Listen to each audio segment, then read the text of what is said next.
Rise with the sun. Step 2, get some good, some food in you. Step 3, think real hard about what you want to be. Step 4, everybody just do your thing. Wake up, today's gonna be a good day. Wake up, today's gonna be a good day. Wake up, today's gonna be a good day.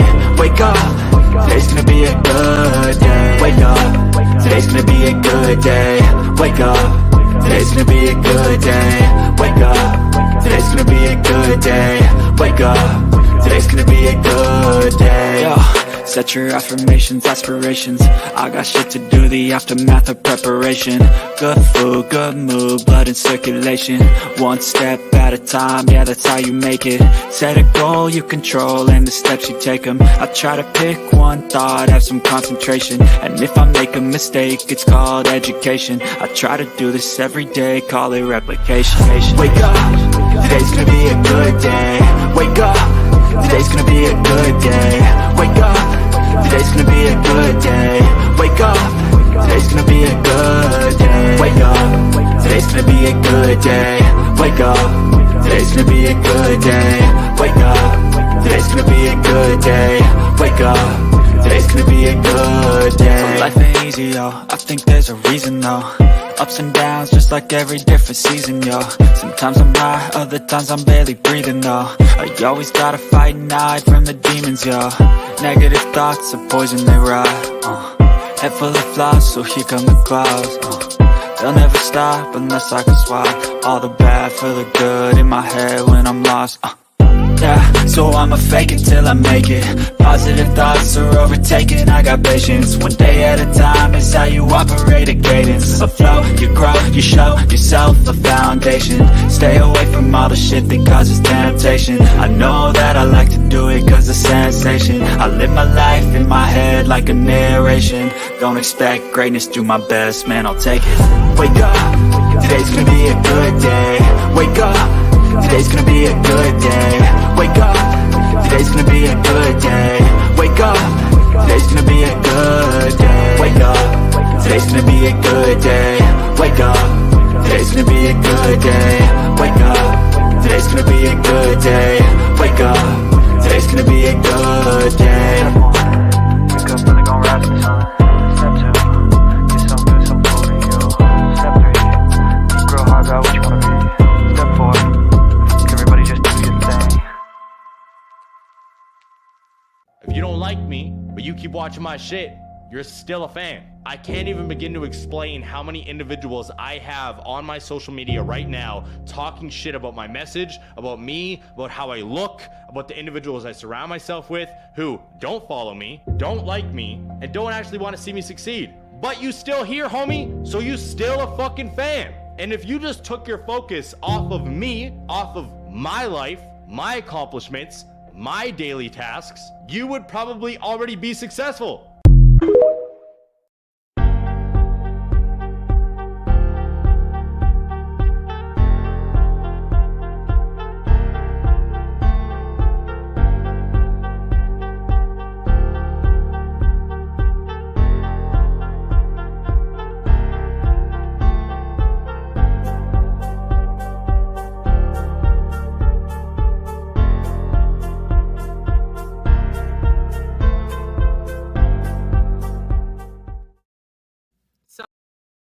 Some people are so dumb that I genuinely wonder how they survive from one day to the next. And then I remember that jellyfish have survived for 650 million years with no brain. So I guess if they can do it.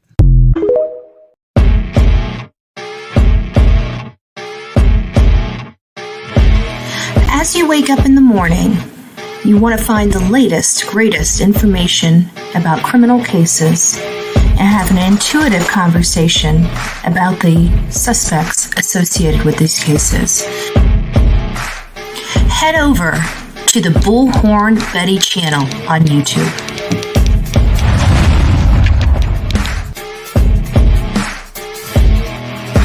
Get breaking news right here on the Bullhorn Betty channel. Welcome to the Bullhorn Betty Coffee Club. Enjoy your stay and enjoy your day.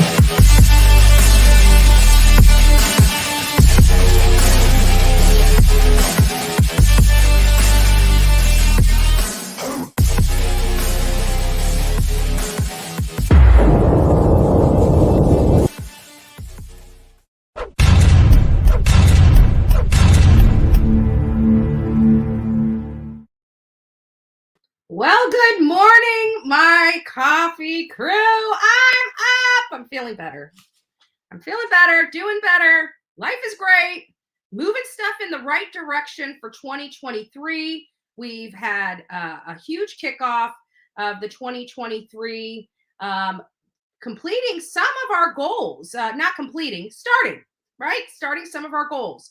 I told you I'm not a New Year resolution type of person. Resolutions do. How many times have you guys had a resolution and it just went like within the first month, right?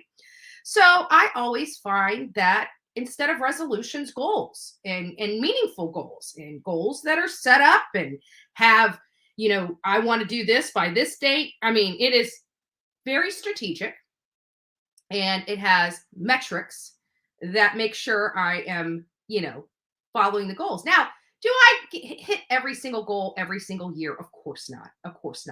But if I can do the majority of them, I'm good. But they're all going to stay on the list. And you know what? As they become irrelevant, they're removed from the list. And so we still have a lot of relevant stuff. We have a lot of stuff that is going to be breaking off in 2023.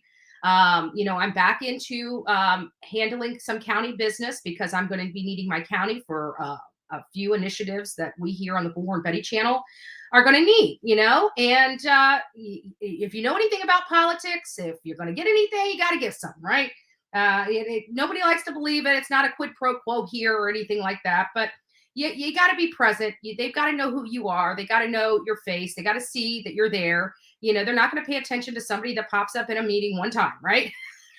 Let's be honest, right? Squeaky wheel gets the grease, right? And nobody squeaks louder than me, Bullhorn Betty, right? Good morning, everyone. Miss Potty Mouth, the first to say good morning to the Bullhorn Betty channel. And she says, oh my gosh, I'm so excited.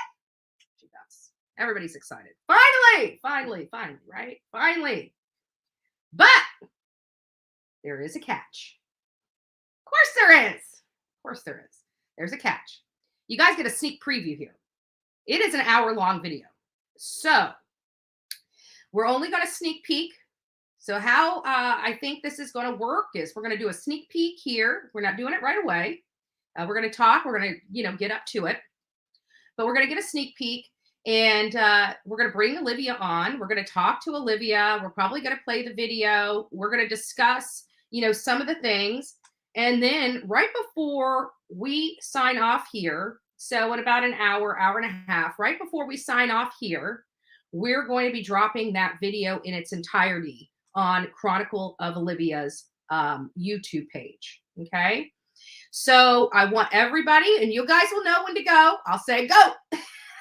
And good day, right? Because we're going to be dropping this because we don't want you having to, miss our conversation about this case and try to go over there and watch it because everybody has been waiting for this interview. This interview is very special to Chronicles of Olivia as well as myself. We were very blessed, honored, and fortunate enough to meet the Gonzalez family. What an amazing family. You guys have never heard me say one horrible thing about that family or about these kids. And I am glad that he fought as hard as he did for his daughter. That is beyond commemorable. I'm telling you, if something ever happened to me, that's what I want. That's what I want. I don't care if it pissed off the law enforcement. This man had a child that just bought a car, happy as the most excited she's been probably in a really, really long time. And within 2 days, she bought it on the 11th. By the 13th, she's gone. I'm sorry. I don't know what I would do. I don't know what any of you guys would do. But I doubt me, as mouthy as I am, would sit down and just sit on my hands and feel helpless and hopeless. You guys know I don't do helpless and hopeless. I don't do victim. I don't do that. When something happens to me, I fight back and I fight back hard. And wherever that takes me, that takes me. And if that steps on people's toes, I don't give a shit, right? I don't think any of you guys would either. Nana of 7. I mean, 7, right? Tell me which one you would sit on your hands for when something like this happened. You are confused. You are angry. You are searching for answers, you are lost. You feel hopeless. And people that have the brain like Steve don't feel hopeless. They get into action. He's an action guy. So you have a problem, he moves into action. He had a problem, he moved into action. And I came out here very soon, very early on, when Newsweek or whatever it was that ran that FBI guy. First of all, how cruel, how rude, and how appalling that conversation was that they aired, where they tried to point the finger at Kaylee Goncalves' father because he was in the media. I know damn well that was a hit to try to shut him up because he was talking too much. I'm sorry. No. He's dad. Like, no. You show that man respect. And that was the most disrespectful thing that it turned my stomach. You know what? And we have haters, right? The haters. Let me say one thing wrong and we'll have 15, 20 channels dictate. Well, they're not really dictating because nobody really watches their shit anymore. But you know, they're coming out and pouncing on me. Not one of those people, not one of those hate channels did what they would do to me to that channel that did that. However, I guarantee if that came out of my mouth, YouTube would be exploding right now. Literally exploding. That Bullhorn Betty accused the victim's father of being the assailant. Can you imagine that? And not one of those hate channels ever said boo about that national program, that national segment on Steve Gonzalez. So do you really think that they care about these victims? Or is it more just for cyber stalking, cyber harassment, humiliation, and things like that of me? We have to start thinking about that. I heard through the grapevine that some of these channels actually stated that I've said negative things about Kaylee or Maddie or any of the four. That couldn't be further from the truth. Anybody that's been following me and watching this channel, which many of you guys do, no, I have never done that, right? So they're literally lying to their audience. But thank you, because your audience is actually coming over here to try to find where I said those things so they can clip it. So, you know, my channel is like doing really good because of that, but it's sad. Why would you lie to your audience when everything I have is literally viewable by everybody? I find very, very early on in my career here on YouTube that, you know, our audience don't like being lied to. That's a good way to lose a segment of your audience. And these people, some of them just don't care, right? They don't care for the truth. They don't. For those that are just tuning in, this is the case of the Idaho Four. This is where 4 university college-age students, 20 and 21, were brutally killed in their off-campus housing right on the outskirts of the University of Idaho campus in Mascow, Idaho. You know, when this started breaking, the news press was releasing that they had a call of an unconscious person. And when law enforcement arrived, there were 4 brutally stabbed in their sleep inside that home. That home was located at 1122 King Road, Mascow, Idaho. Since then, this case kind of took a life on its own with social media. And others. I mean, we weren't the only ones speculating. I was watching many of the major broadcasting, and they were taking some of this stuff and talking about it as well, doing nothing any different than we are doing, except they don't say as many swear words as we do. That's about it, right? They don't say as many swear words. So I was going back to the beginning of this case. Last night, you know, we kind of got on a tangent, but I really wanted to know what we missed. What did we miss in this case? And we really didn't miss a whole lot. You know, we were just duped a little bit by law enforcement, rightfully so. I'm not angry about it. I understand why they did what they did. But, you know, we were duped nonetheless, and it was because they knew that this assailant was closer. Everybody knows I have no problem with that I only have one major issue with law enforcement, and that's putting my life and everybody else's life in danger. And how did they do that? Because they told us this was a targeted personal attack. No, it wasn't. It was targeted, but it wasn't personal. It could have literally been anybody. They were just the ones that he targeted. So we have this deranged lunatic that doesn't mind slicing and dicing people on the loose, and they are telling us we're safe. Come to the area. Return to school. Right? And Olivia and I went out there on our first trip. And so we were staying, because in Pullman, Washington, it was a little cheaper to stay in than Mascow. But the drive, I have to be honest, was a little, especially when we didn't know when something was going to break. You got a 15, 20-minute drive, because our place was past Wazoo. So we had a further drive than just going to Wazoo, which is about, another 5 minutes down the road. So our drive time was about 20 minutes, 18 to 20 minutes, give or take, to get to Mascow to cover the case. So every morning we had a 20-some minute drive, and every evening we had a 20-some minute drive back home. So we decided, we left, and we're like, oh, we saw this little cute coffee house, and it was named Zoe. I love that coffee house. That coffee house is, I'm telling you, we need Zoe's here in Manatee. We need Zoe's across the country. Okay. They need to figure out how to take their company and be a McDonald's with their company. I mean, their coffee, I swear to God, is just that good. If you guys are in Pullman, Washington, and you guys are part of it, go over to Zoe's, tell them Bullhorn Betty sent you. And see, I'm telling you, I got my favorite thing, that big cup that you saw me with, the tea, with the cream, the whipped cream on top. Remember that one? That was a white mocha with caramel. I got Olivia addicted to it. Her poor little belly couldn't handle it. Like she's lactose intolerant, right? And it's so damn good. Her poor little belly hurt. So, but we were sitting there at that table, taking that picture, and I look over her shoulder and I'm like, holy crap, why didn't I notice that? She's like, what? I said, Washington State University's right there.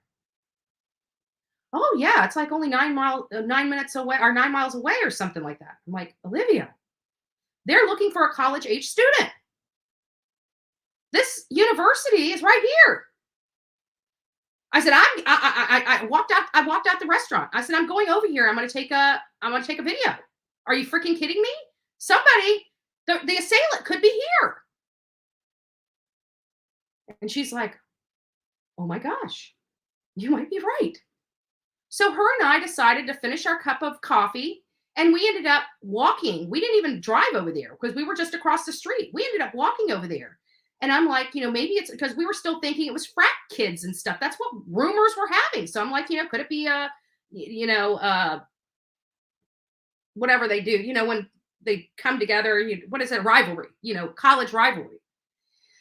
And so I'm like, let me go over here. But, even if it's not, because I'm telling you, I didn't think it was children or these kids. Like, this guy's older than 2021. Okay. Let's be honest. He's older. But this just didn't feel like the 21-year-old type of crime. It just didn't. I can't explain it, but it just didn't feel that way to me. I was listening to everybody. I didn't want to be wrong with the information. I didn't want to accuse an innocent person because all these kids were so tight. I felt so bad for them. I really did. And even when people were saying horrible things about Bethany and Dylan, I didn't engage in that. We didn't engage in that on this channel. I didn't believe it was them. I believe law enforcement, and I told you guys that early on. You guys need to go back to the beginning and start watching some of these videos that are some of these lives and videos that we did early on. And you would hear me say, like, law enforcement is clearing these people. I even stated to you guys, law enforcement's clearing. We've never seen law enforcement clear people up front like this. And like literally within days, we had like 6 or 7, maybe 8 people in total cleared that were in and around, in their inner circle, cleared. People that came in contact, cleared. Driver, cleared. DoorDash guy, cleared.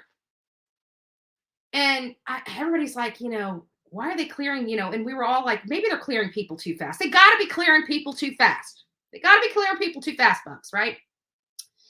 And I kept saying, I think the reason why they're clearing people is because they have a good idea who may have done this. They definitely know it's not them. We don't know what evidence that they provided to police to clear them, but we know that they're cleared. And then when people started going back to him, it was starting to get frustrating and annoying for me because everybody was wanting to talk about Jack and Jake and Jack S, Jack D, Jack, Jake. And we had to talk about it on here. But I kept telling you, I don't believe this. I don't believe that these kids did this. I don't believe. And we find out that it was this deranged lunatic over in Pullman, Washington, that was attending a PhD program in criminology at Wazoo, which is Washington State University.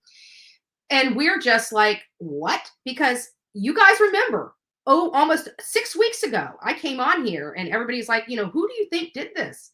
And even Olivia asked me that in the airport. Who do you think did this? I honestly believe that when we find out who did this, it's going to be somebody we don't know, that we weren't even looking at. How many times have I said that on this channel?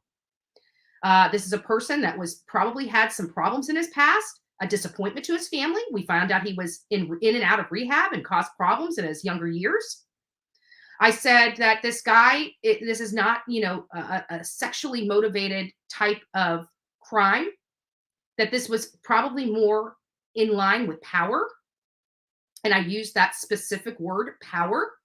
We're finding out that he targeted these kids, and everybody's trying to make it a sexual motivation. I think his sexual motivation is power, being superior, being God-like. That is almost a perfect description of this guy that was on none of our radars. So all of these things that we were saying about this case, about this person, this unknown, unnamed person, I almost described to a T.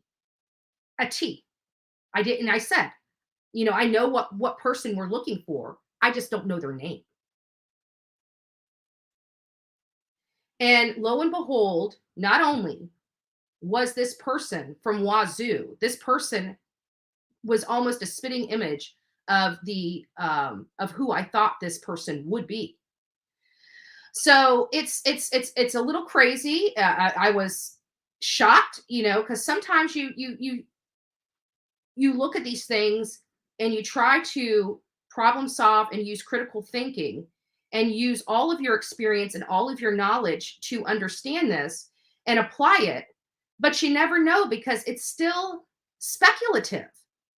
It was speculation. We had no evidence, no facts to get that. So I really felt I was going to be 50-50. And I was, almost like, please don't let it be one of the inner circle people. Like, please, this is so horrible and so gruesome. Don't let it be your friend. You know what I'm saying? That's why I withheld, because I just in my heart and in my soul didn't want to think that a friend could do this. Now, do people have crappy friends? Yeah. I know a few of them, that are in and out friendships with me, so, but I would never, I don't think my friends would hurt me. But I remember one time when I was, out there, you guys know my life. You guys, the ones that have been on this channel know my story. And there was a time, give me a second. Guys, give me 1 second. I'm going to go ahead and play. I got somebody at my door. I think it's the cable guy. Give me just a second. I'm going to play a video. We'll be right back. Bear with me. Don't leave. I know you told your friend you're not okay. And tell me what's wrong and why you never said you felt that way. And guess you're trying to stay strong and fake a smile until I look away. But I've known you too long. It hurts to watch your blue eyes fade to gray as you fade away. As you fade away.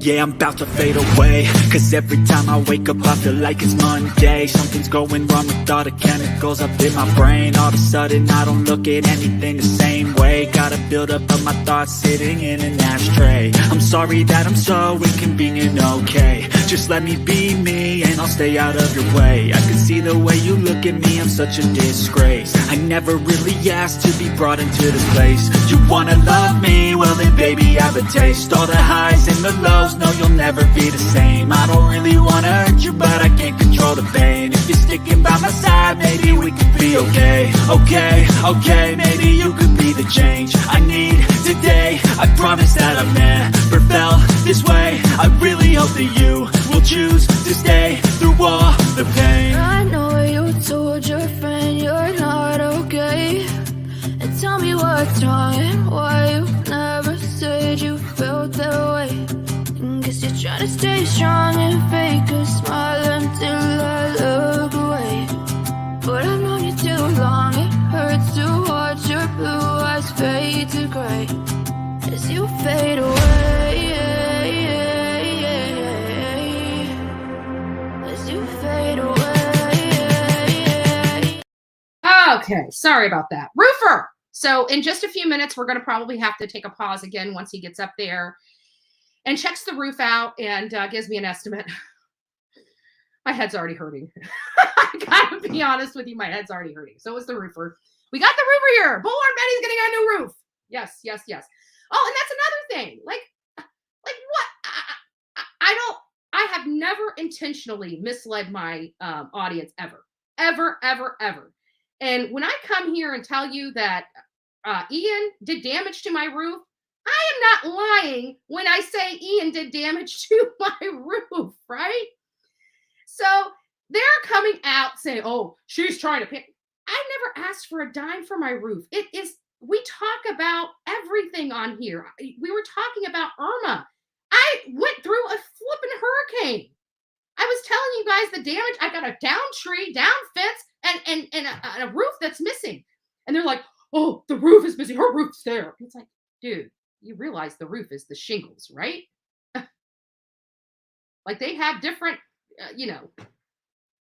so whatever. Anyways, so they went on to that. Well, guess what, guys? I hate to tell you, but the damage to my roof is unrepairable. It has to be replaced. So for all those naysayers out there, yet again, anyways, these people, right? They just think they're just insane. These people, just brain problems all over. So getting back to the case, so then we found out that this deranged man, from that school did this. And since then, everybody under the sun has been diving into this guy. We found out he has personality issues. I truly believe in my heart of hearts that he went out there to commit this crime. I do. I don't think that the victims were known to him when he made the decision. I think he hunted them and decided which prey he was going to attack. But don't think for 1 second, I don't think he intentionally went to the furthest school away from his home in an effort. And I think that there was a few things that made this possible. It wasn't a big city. It was a smaller city that didn't deal with this. Low crime rate, probably no experience in handling this stuff. I really think he thought about all of that. I do.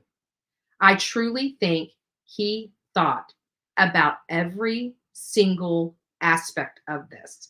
I think he targeted his location. I think when he got that sheet of paper out, he's asking them about locations, the victim, why they chose the victim, how, I think he used that as his blueprint in deciding where he was going to go, in deciding what type of victim he wanted, even down to what type of weapon he was going to use. I believe he educated himself with that statement. I think if we really wanted to do it, people that do other substances, and for all those out there that will be calling in here in the near future, I want to be very clear, crystal clear, where we're doing fine. As long as it's fleeting in nature, we're fine. But I do like to respect, what we do. So we use SA for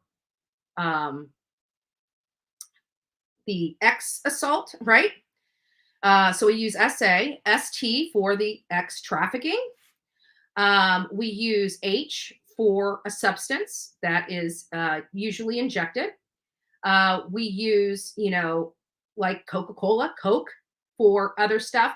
But I just want to make sure that we're not offending people or triggering people with some of the terms that we use on here. We haven't gotten in any trouble, but this is just kind of a preventative measure. So when you guys call here and you're talking about substances, be cognizant on the substances and how you're talking about them. Again, I'm fine as long as it's fleeting in nature, once here or there in a 2-hour video, it doesn't really matter, but I just want to be cautious of that. Must be nice. I never sleep anymore, it seems like. We have a pack of raccoons that come down from the hills and terrorize our animals. Dogs go nuts. Oh, I know. It's so funny. Well, it's not funny. I had a situation just literally, was it earlier this week or maybe the end of last week? I saw a turkey buzzer on the top of my roof. And, the first thing I said is like, what's dead? As soon as I walked out, it jumped from my roof to the neighbor's roof. And I'm like, oh, maybe the neighbor has something dead behind his house. Well, this turkey buzzer, I didn't know about it. And then all of a sudden, I got like 3 or 4 turkey buzzards in the middle of my yard. And so I go over and I could clearly see a possum, a big possum in the middle of my yard, but it wasn't there earlier. And I'm like, where did this thing come from? So I went over to the neighbor's house. I'm like, what the heck happened? How did this possum get hurt? And why is it in my front yard? And apparently it wasn't in my front yard. The dogs from a couple doors down got out. And apparently this possum, they were chasing this possum because the other neighbor across the street said that the neighbor's dogs 2 doors down got a hold of a rabbit and was shaking it and doing all that. Well, apparently they were loose, so they had gotten into my backyard. My fences are down, so they could easily get into the backyard. And they went back there, and apparently they dropped it after it died or whatever. Well, the turkey buzzards came and got it. And apparently it was too heavy for the turkey buzzer to hold in its talon, and it ended up dropping in the front yard. And that's where it stayed until it got small enough that they could carry it off. So it was kind of gross. But that's what I had to deal with. Don't ask me where that came from, but it came from Angie Lee's comment about raccoons terrorizing her animals. So I can hear him up there walking. Can you guys hear that? Toot, toot, toot. He's quiet now, but I know he's up there measuring. They got to get the measurements. Everything matters about measurements. So we're getting close. It's already 9:30. So I expect a Chronicles of Olivia to be popping in here, any moment now. And then we'll kind of get kicked off with this. So I'm just kind of going through the case with you leading up to this point. So after we found out that there was, and we didn't even find out that this deranged lunatic was from Wazoo until we were already back in Florida. And that's because when we went out there, I mean, we didn't even know at that time about the white Elantra. That didn't come out until we were back here in Florida. And I think it was like that day or a day later that they come out. And yeah, so that was a little crazy. And then, while we were out there, we had that guy that was just really combative and just harassing any news organization out there with all those flags on his truck and stuff like that. And so there was another news broadcaster out there, Krem was out there, and they did a little skit on Olivia and I, being from TikTok and YouTubers, and we were just bringing attention to the case. We weren't out there. We were just being, there was nothing we could really do other than bring more attention to the case and try to get as much information out there to our audience so they could start looking for this white Elantra, looking for all these other things. I mean, that's really the only help that we could really provide. We went out there with flyers to help hang up flyers and pass them out. And I printed a mess of them off here. But on the second trip, and by the time we got there, literally we pull up, we get out of the vehicle. We're waiting for the cleaning crew to get there, and boom, this guy's name starts. Well, actually, it wasn't his name. It was some other name that popped out for like the first 5 minutes. Something Elkins. I can't remember. Jason Elkins was the first name that was popped out. And it's like, the guy looked like a creep. And I'm like, oh, this is, and Barb is on here. Is like, what does a murderer really look like? And I'm like, well, this one you can see. And I showed a picture of it. And then it was funny that she said that. And then like a few minutes later, like Brian Koberger's name's now plastered everywhere. We got his picture. And sure enough, I pull up a picture. This guy does not look like the type of person I would have been looking for at all. You know what I mean? And so it was funny. And I was like, Barbara, you're right. Like, what does a killer look like? Well, it looks like this guy, And so long story short, well, long story longer, rather. Um, we started seeing that, and then as we're sitting there talking about this new suspect and how he's arrested in Pennsylvania, like Pennsylvania, and then we're starting to hear all this information. And while we're getting all this information out, we start seeing the cleaning trucks just leaving.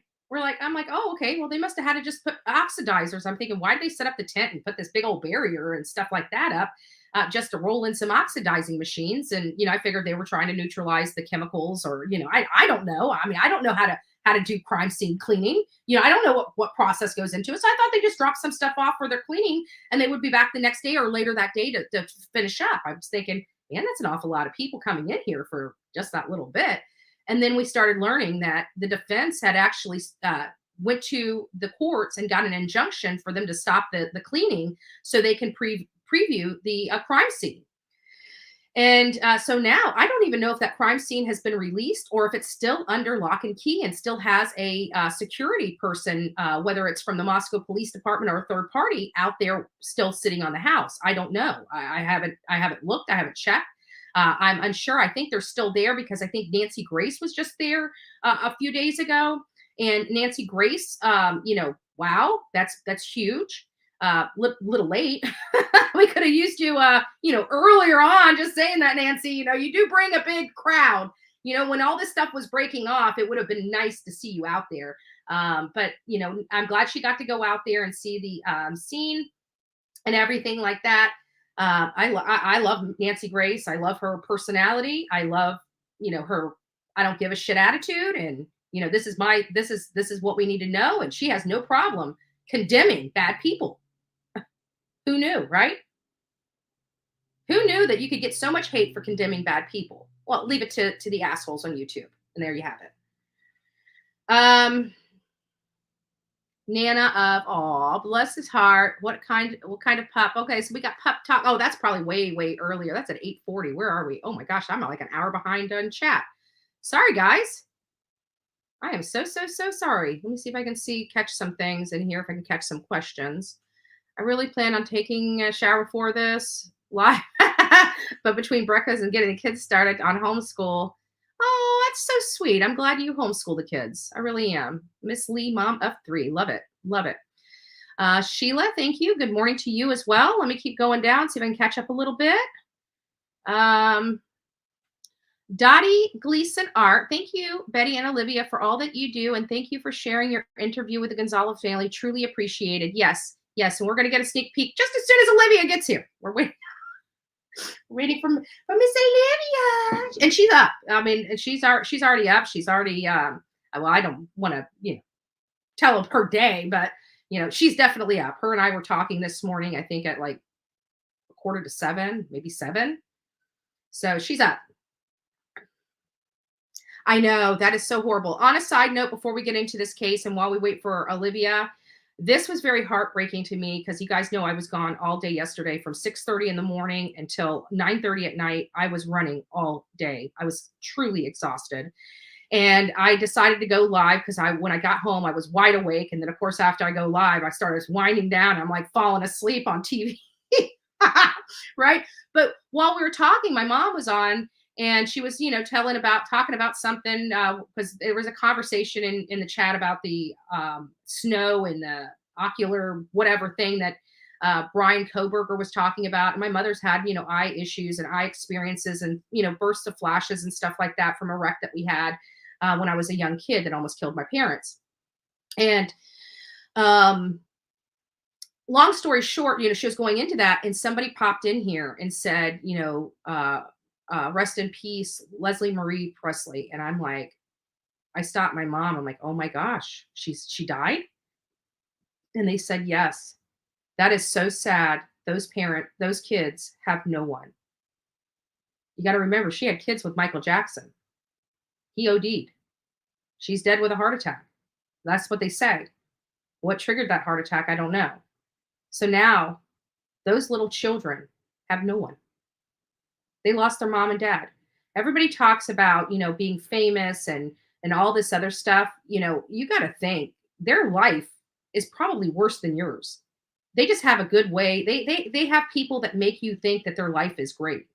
If you look behind the scenes of a Beyonce and Jay-Z, at one point in there, and I know this because they did a documentary on this, at one point it was close to The Shining in that house. They were fighting. She was getting drunk and going and busting into parties, and it was just, it was wild. And we think that, you know, their lives, because they have all this, but look at this.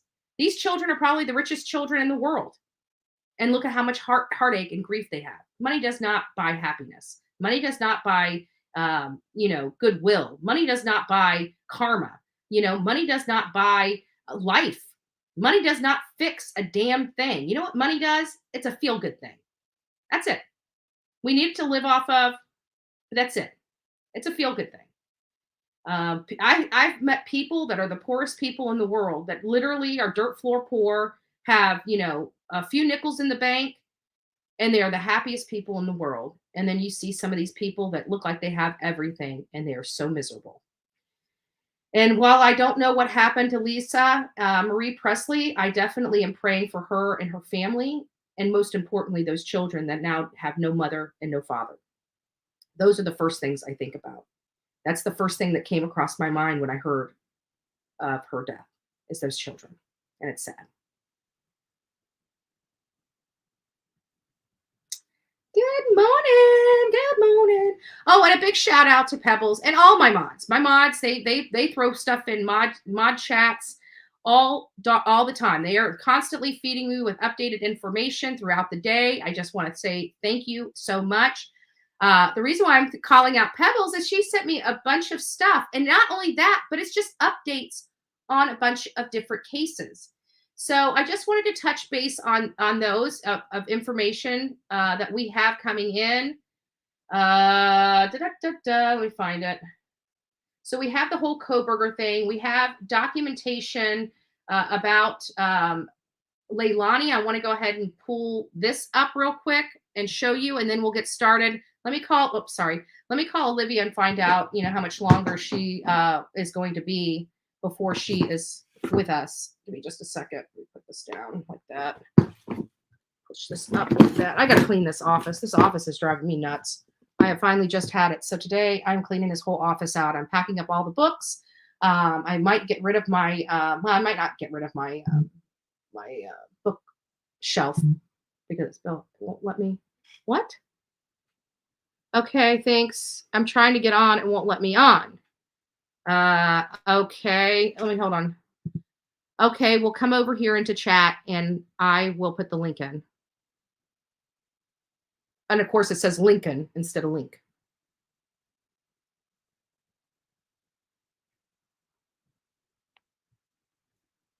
Did you hear me? Oh, she must have heard me. She must be watching. Why does this thing keep dictating? There we go. I guess the Apple phones, they'll keep going and going. On my Samsung, if you pause for a second, you have to hit the microphone button again. Well, I just looked down and it's recording everything I'm saying. So let me drop Olivia, if you're in chat, hold on. She's probably in chat and I just didn't see her because I'm an hour behind. Sorry, guys. I need to get up here. I just skipped over a crap ton of you guys, but I'm sorry. If you guys need to repost your questions or comments, please do so because I'm literally glossing over each one of you right now. And I'm sorry. I have to. I'm so far behind. Okay, I'm at the bottom and I'm still, okay. So anyways, just wanted to go here. Hold on, Olivia. I'm going to go ahead and put this in. Oops. Hold on. Let me put this. I don't know why it did that. There we go.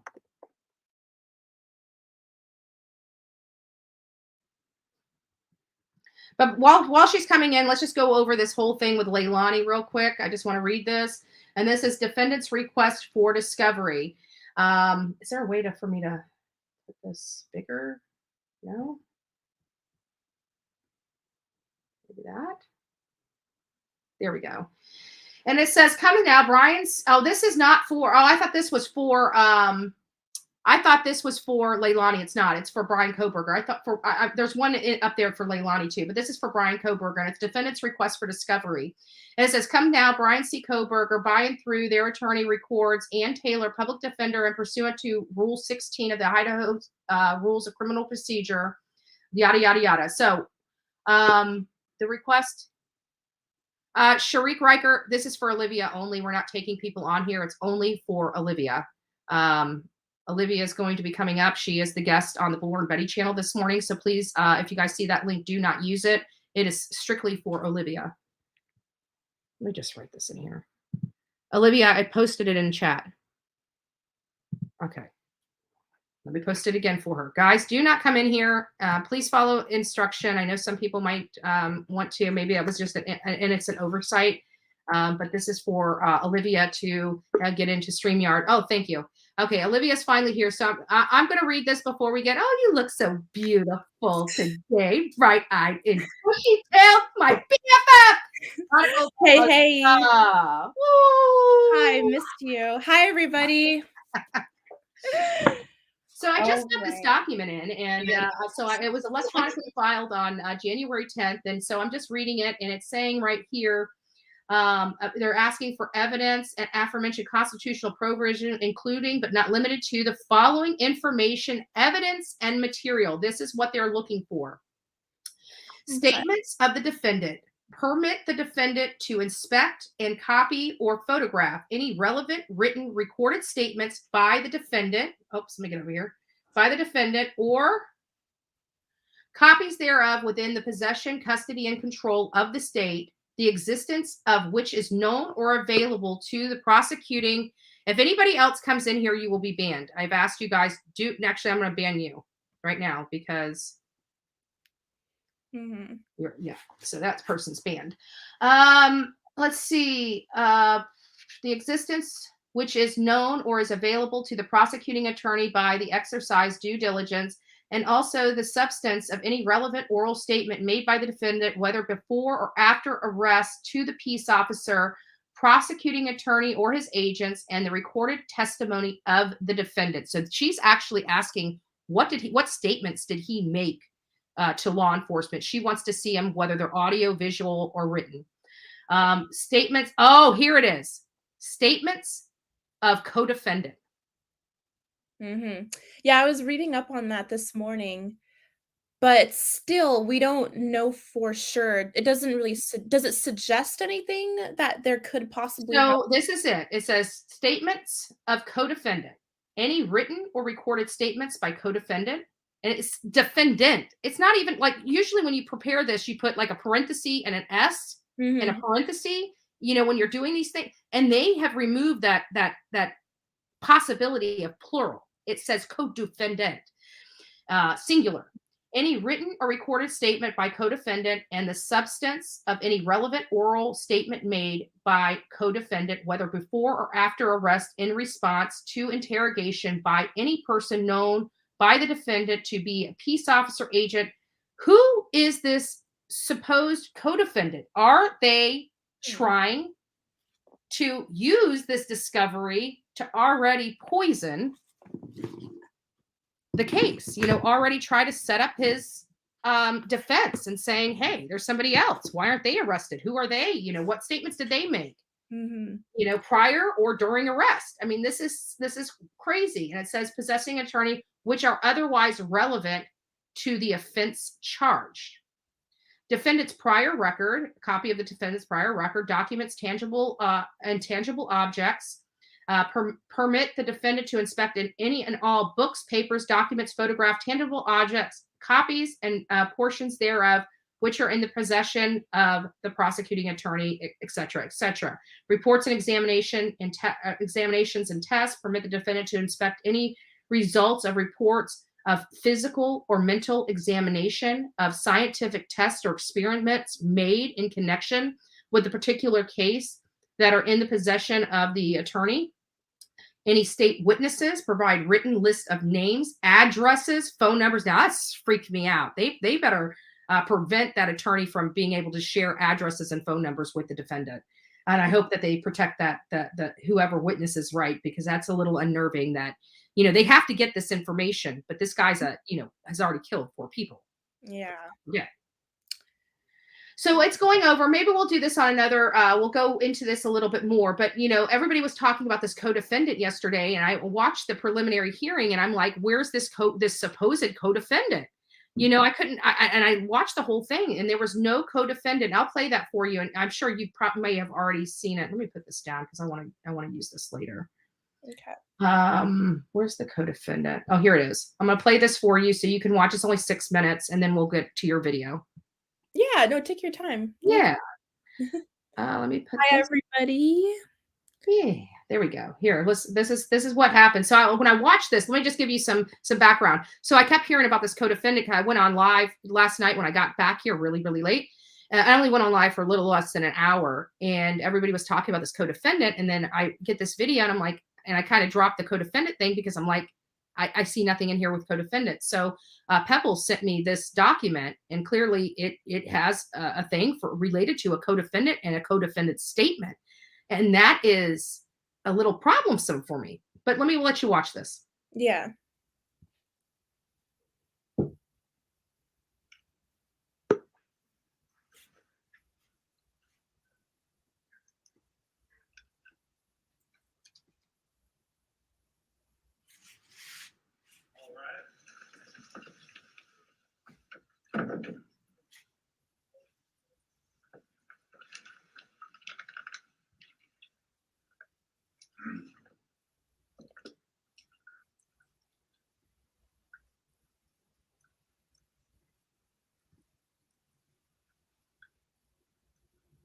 Right, good morning. We are on the record.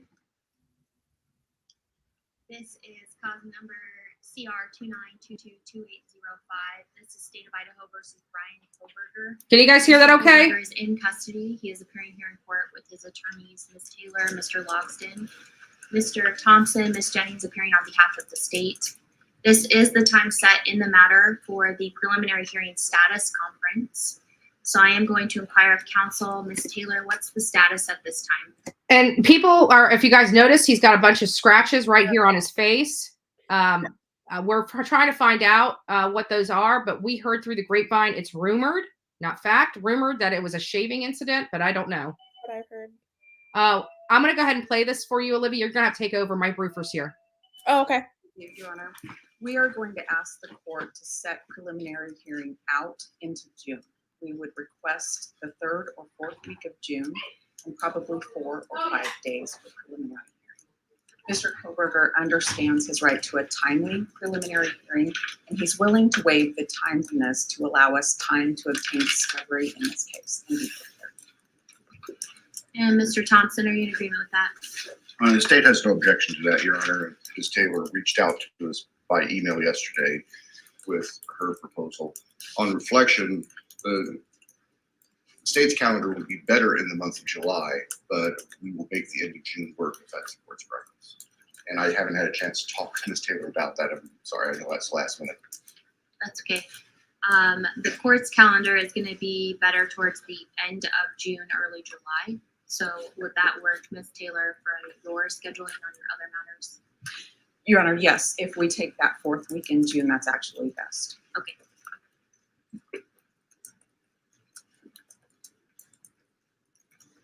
So, Mr. Kohlberger, I need to speak to you for a moment then.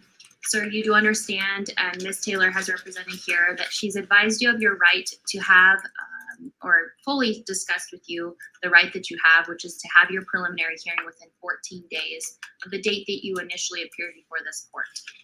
As you recall, when I advised you of your rights, that hearing is a probable cause hearing, where the state has to establish that more likely than not, these felony offenses were committed and you were the one that committed the felony offenses. If you waive your right to a speedy preliminary hearing, it does not mean that you're giving up your right to have a preliminary hearing. It simply means that you would not be able to come back and challenge that the state did not present probable cause within 14 days. Do you understand? Yes. Have you had enough time to speak with Ms. Taylor about your decision to waive your right to a speedy preliminary hearing? Yes. Do you need any additional time to do so? No. Then I will ask at this time, As to the 5 counts, felony counts that were charged in the criminal complaint that was filed on December 29th of 2022, are you waiving your right to a speedy preliminary hearing and agreeing that that hearing can be held outside the 14-day period? Yes. And Ms. Taylor, do you concur with this waiver? I do, Your Honor. Thank you. I will find your waiver of speedy preliminary hearing is knowing, intelligently, voluntarily entered here in open court with the assistance of counsel. We will go ahead and set the matter for a preliminary hearing.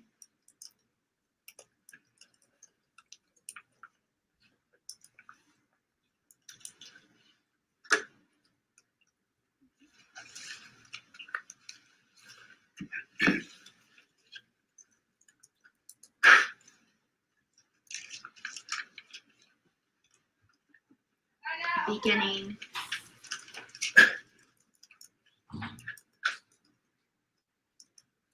Monday, June 26th.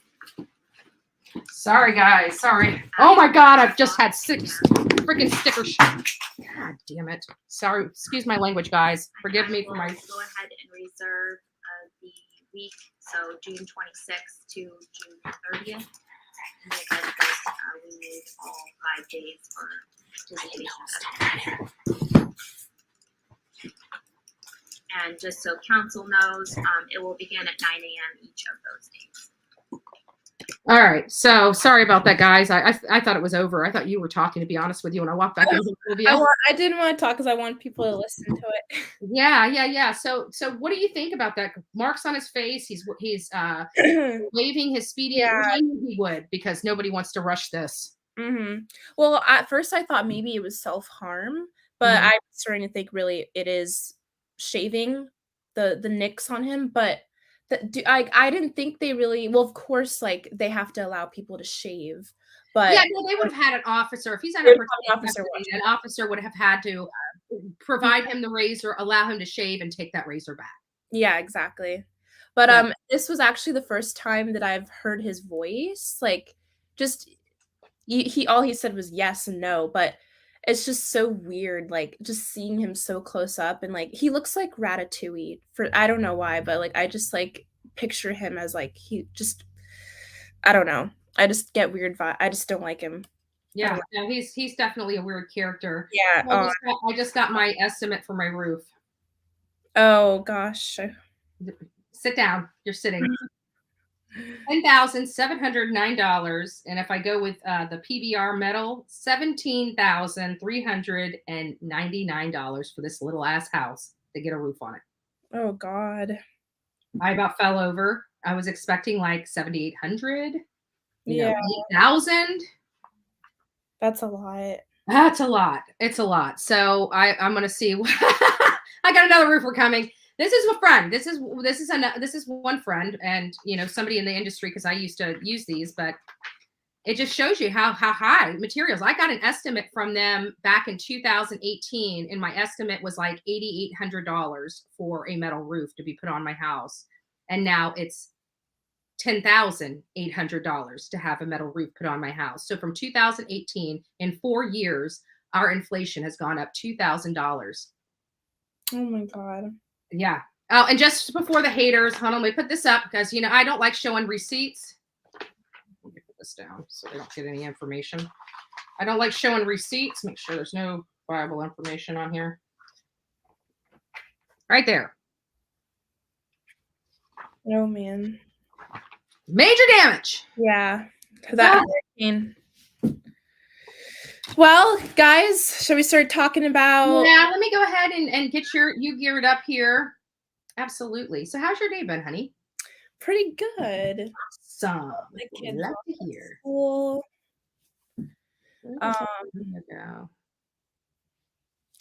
But yeah, we have a very interesting interview to show you guys today. Yeah, and you know what? It's kind of, oh, I know where it's at. It's on the desktop. Hold on a second. Let me get this. I'll put this down. Desktop. Someone said, I can't unseen be as a vulture or buzzard. That is a better description than what I was saying. He does look like a buzzard. A vulture. He has that look to his face. All right. Now let's have the what did I do with it? Hold on a second. I know you sent it to me. I put it somewhere. It'll probably be in downloads. Go to Finder and downloads. And if I'll just do, I know what you titled it. Oh, let me check and see. Because I also I had it here. There it is. I got it. Pop open. Hold on. Sorry. God, I hate this stuff. I need to get this app off. This tap record app. It's driving me absolutely nuts. I don't know how I got it on there. Molly's in the chat. Oh, hey, Molly. Morning, Molly. Something bad. Something bad. Just starts playing right away. So let me get it over here.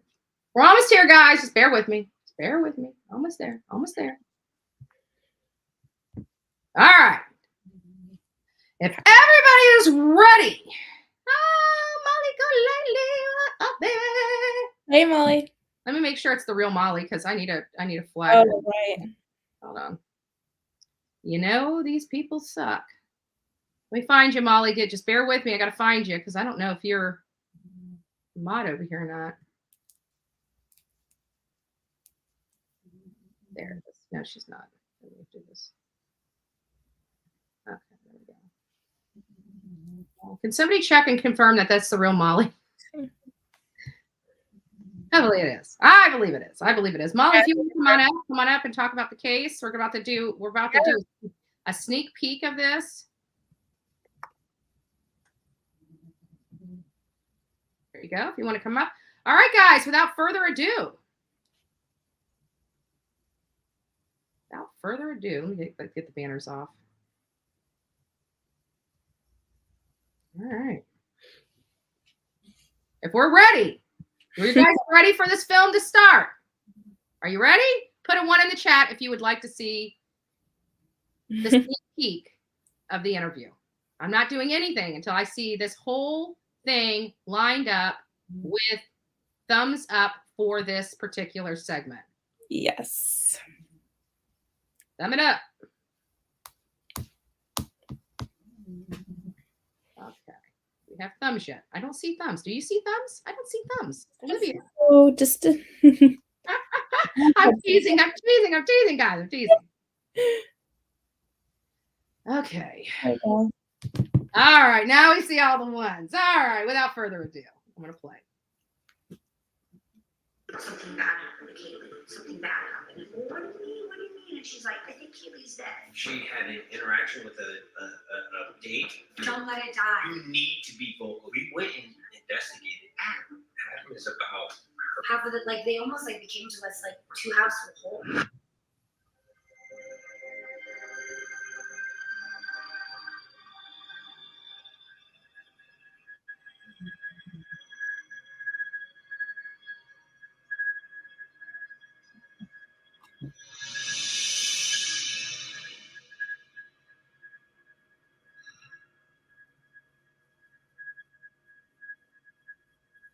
On December 28th, 2 days before the suspect was arrested, my friend Bullhorn Betty and I had the honor of meeting the Gonzalez family. If you guys know anything, please contact the tip line. It's important. If you live in the area and have any... They welcomed us into their home. I hate having the day to death home there. So. It was a scavenger hunt.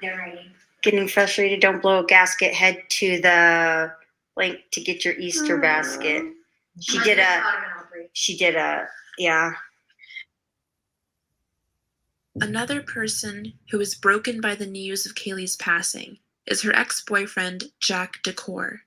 Not only has his life been picked apart, he's been scrutinized by social media. We did a job thorough vetting him. You know in your heart he had nothing to do with this. More than, I mean, even just logically. I think that a lot of people assume we're blinded by this individual, but contrary to that, we're very capable of removing our emotions for Jack, which is absolute love, and just looking at the situation logically, looking at this individual in front of us, looking at a pattern of behaviors of him that we've seen throughout 5-6 years. So emotionally, and in our hearts and in our heads and in every sense of the word, it's not. What do you remember the first time the girls met? I know you said they met each other in the 6th grade, but do you guys remember that event when they met? Like when she came home and first told you about her friend These girls Maddie? definitely know that. Talk about how conservative and how. Maddie's, we had been hearing about Maddie, her new friend that she met at her new junior high and whatnot, which was at the school they met at. And, but for Maddie to come over, her mom wanted the whole phone call and whatnot. And I wanted to meet them in person and all that. And I was very much so a little bit like, I don't know, I was just very like, sure, you can go. I mean, maybe a quick phone call, but I mean, she wanted it. Like her mom wanted to meet us. Her dad wanted to meet us in person and be like, come into the house. And we were like, she wants to come into the house. Oh my God. Yeah. Yeah. These protocols of somebody showing up at your door 10 hours later is ridiculous. Because we had hours of panic before sheriff It was department. terrible. It was about 4:30. So you guys, maybe have a call. You guys found this out from family members that were in the area, and you guys didn't get notified. You actually reached out to them, and you guys still didn't get notified. He wound up calling them twice. That's what we all want. And you guys touched on something. I think we touched on it earlier at lunch. Going back to the night of the 12th, November 12th, and I think you hit, and I didn't even think of that perspective, that they did everything right. Yeah. And we discussed that, the buddy system. Explain all the things that they did. Yeah, they Ubered out together. They only went to known locations that they had been before. Private driver. They had a private driver. I apologize. It was a private driver that they had actually used before, so they knew him. They had a relationship with this We knew him individual. as a family member, and he really helped us. Yeah. He turned us on to food truck stuff. Yeah. So there you guys have it. That is it. Congratulations, Olivia, for that. Molly stepped away. There she is. Hi, Molly. Hey. How are you? Oh, we can't hear you. You're muted. How are you? No, I was actually going to send it to Court TV and let them have it and see if they wanted to use any of it. I was going to give it to Nancy Grace and her people if they wanted to use any of those clips, and courtesy of you guys. That's great that you got that. Nobody else went out there and got that. Yeah. Right? Well, and even when the people went out there to get the interview with them, they talked about the case. They were talking about, and you're not allowed. Yeah, you're not allowed.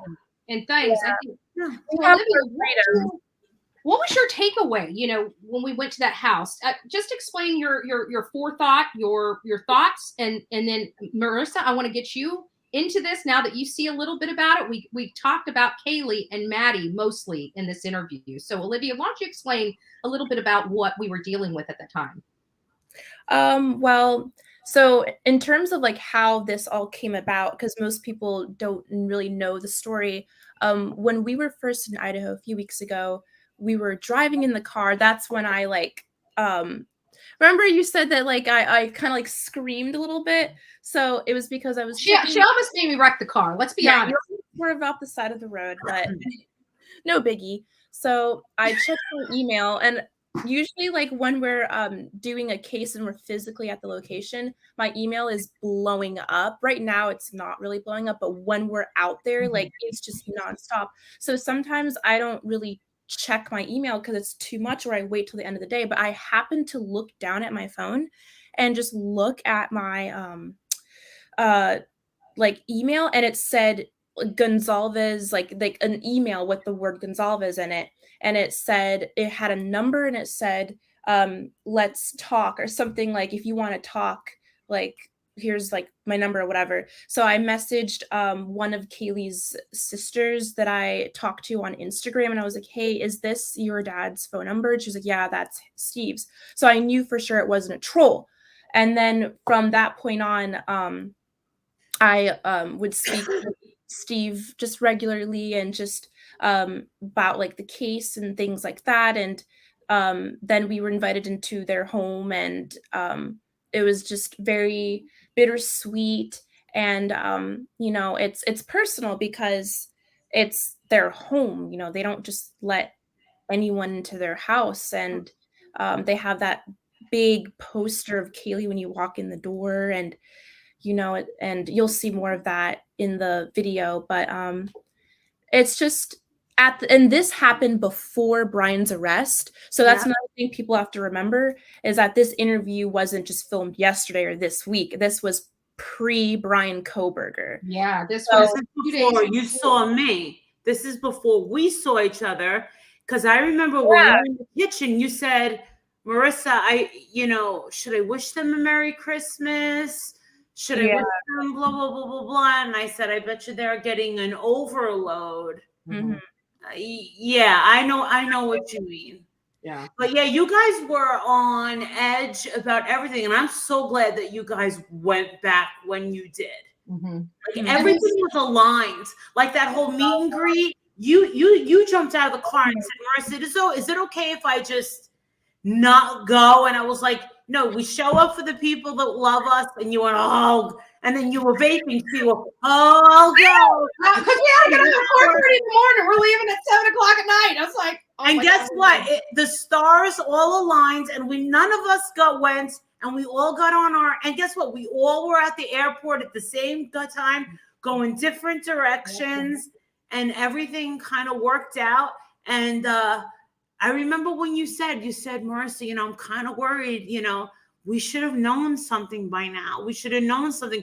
I hope that this isn't going to be a cold case, because that's the way it's headed. And I said, I have a feeling that you're going back at a good time. Yeah. Going back at a good time. But man, is it crazy for you guys to be out there when boom, everything's just breaking apart. And they're 2 hours away from my house. Oh God, 2 hours on the dot from my house. Crazy. Yeah. That was really. You know what? We should send you out there to find us some information on Brian Kohberger. You need to go be knocking on dumb door. It's 400 people in that community, I hear. So it's like, I know where they are.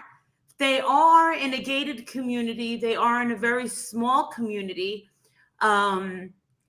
There's nothing really around them. They all, I guess, live on tiny properties. Their property's pretty big. I think it's big. I think it's a lot of houses on large properties spread out. Right. So it's a small community. They've been there for a while. I mean, there are people leaving us comments saying, I really hope Heels on the Ground aren't going to protest. And I said, and I respond to them. I said, exactly. I know what you're thinking. What exactly do you understand Heels on the Ground to be? Why do you think that we protest? Do you think that we enjoy it?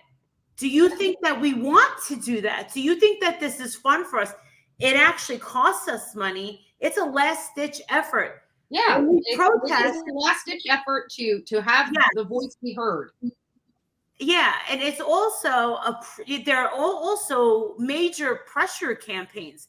The guy's in jail, and due to great police work, thank God he's in jail. And you know what? The parents have not done anything. The sister has not done it. What do you want us to do? We're gonna show up with hey, we don't like your son. Come out and tell us why you don't like your son either, or come out and fight with us. What do you think that we are exactly? Yeah. So don't make a fool out of yourself and assume that we're just going to go over there just to get views or selfies in front of their house. That's never going to happen. And I hate that people have taken on some sort of misconception of what Heels on the Ground is.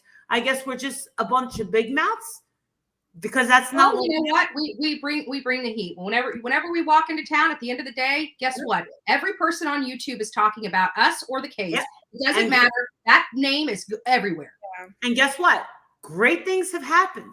Every time that we have showed up, great things have continuously happened. We scared the crap out of the Wells, right?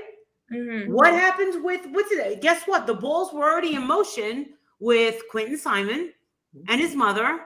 Great things happened. We had to wait a little bit. it was a little confusing. But as of all the things that we have worked on, you know, what with you guys going out there, I mean, you guys didn't even say a word.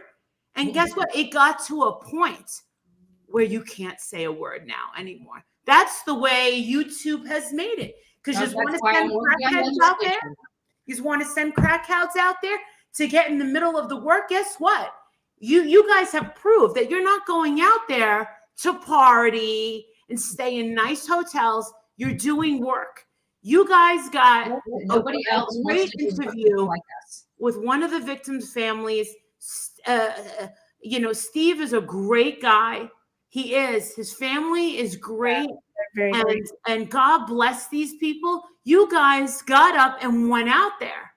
Sure, you're not the biggest channels on YouTube, but you're getting there and you're not being lazy and you're not counting your chump. And obviously you're not making the big bucks, Betty, because guess what? You can't even afford a fucking roof.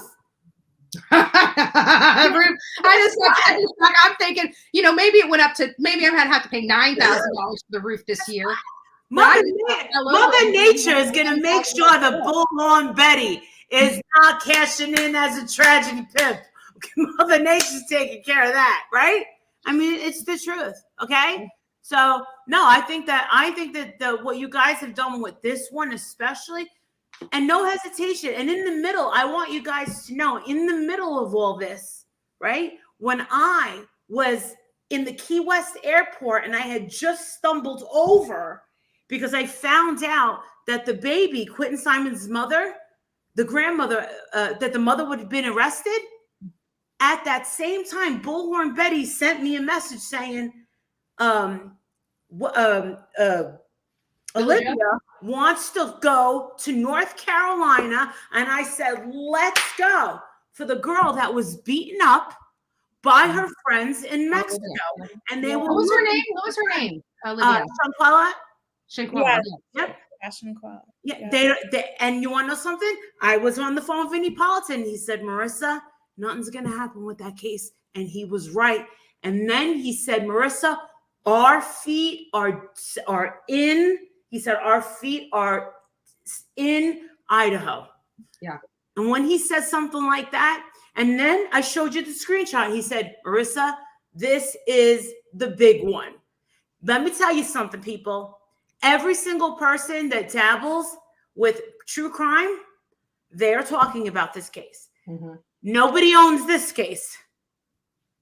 Every channel is talking about this case. And you want to know who owns it? The mainstream media. Mm-hmm.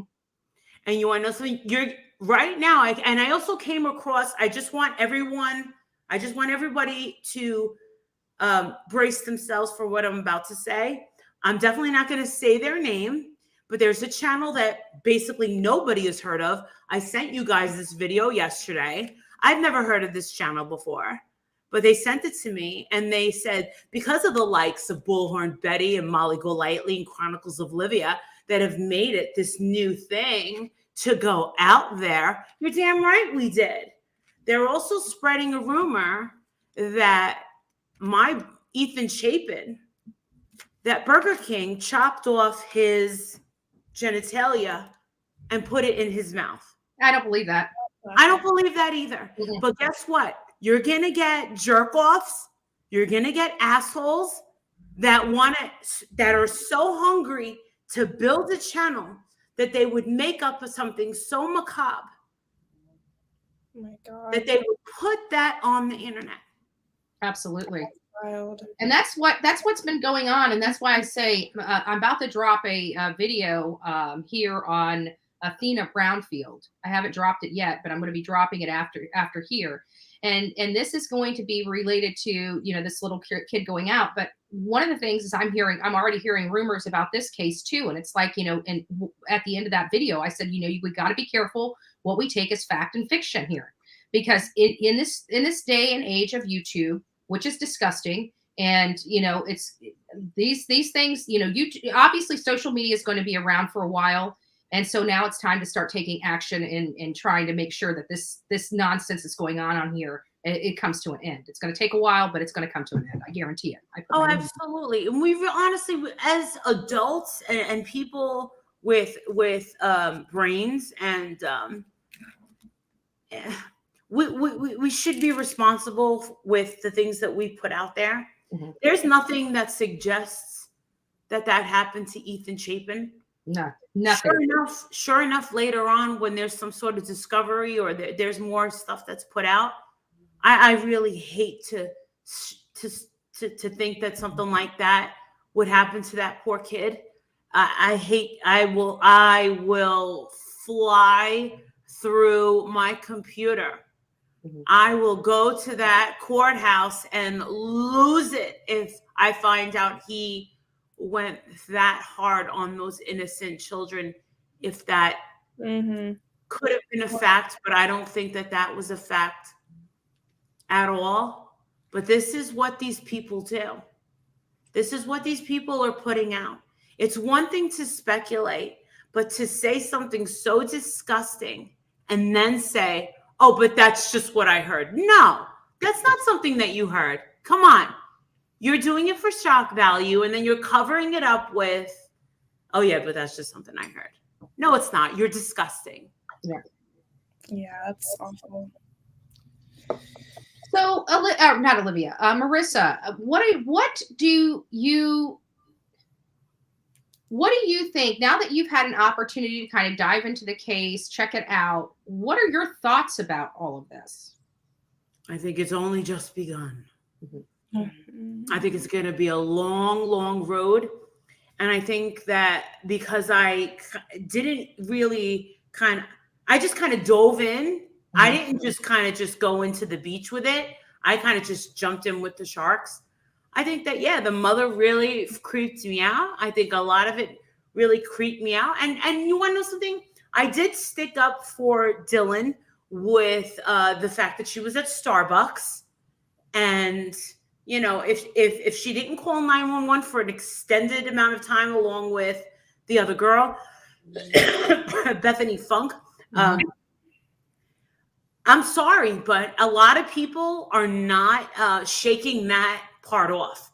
And it's okay to not be able to shake that off, because that really was a really long, long time. But I did stick up for her, because imagine she was so scared to call 911, but now you've got her at home, safe with her parents, and all she does is go to Starbucks, come out, and now you've got the Daily Mail hunting her, stalking her, taking pictures of her. I'm sorry, but that was wrong. You can't have the mainstream media telling us, leave her alone, leave her alone, leave her alone. She's a victim. She is not a victim. She's not a victim. She's a witness. The four are victims. Yeah. Let's stop. She is not a victim. She's not a victim. She's merely a witness to the case. She wasn't threatened. She wasn't assaulted. She was left alone, and she went to sleep. So how do you classify her as a victim? Did she see horrible things? Yes, she did. Yes, she did. She's seen horrible things. That's what makes her a witness. A victim means that she would have been assaulted, stabbed, intimidated, or something like that to keep her mouth shut. None of that has come out. So this person that everybody is, you guys need to go look at the definition. Hold on a second. Yes.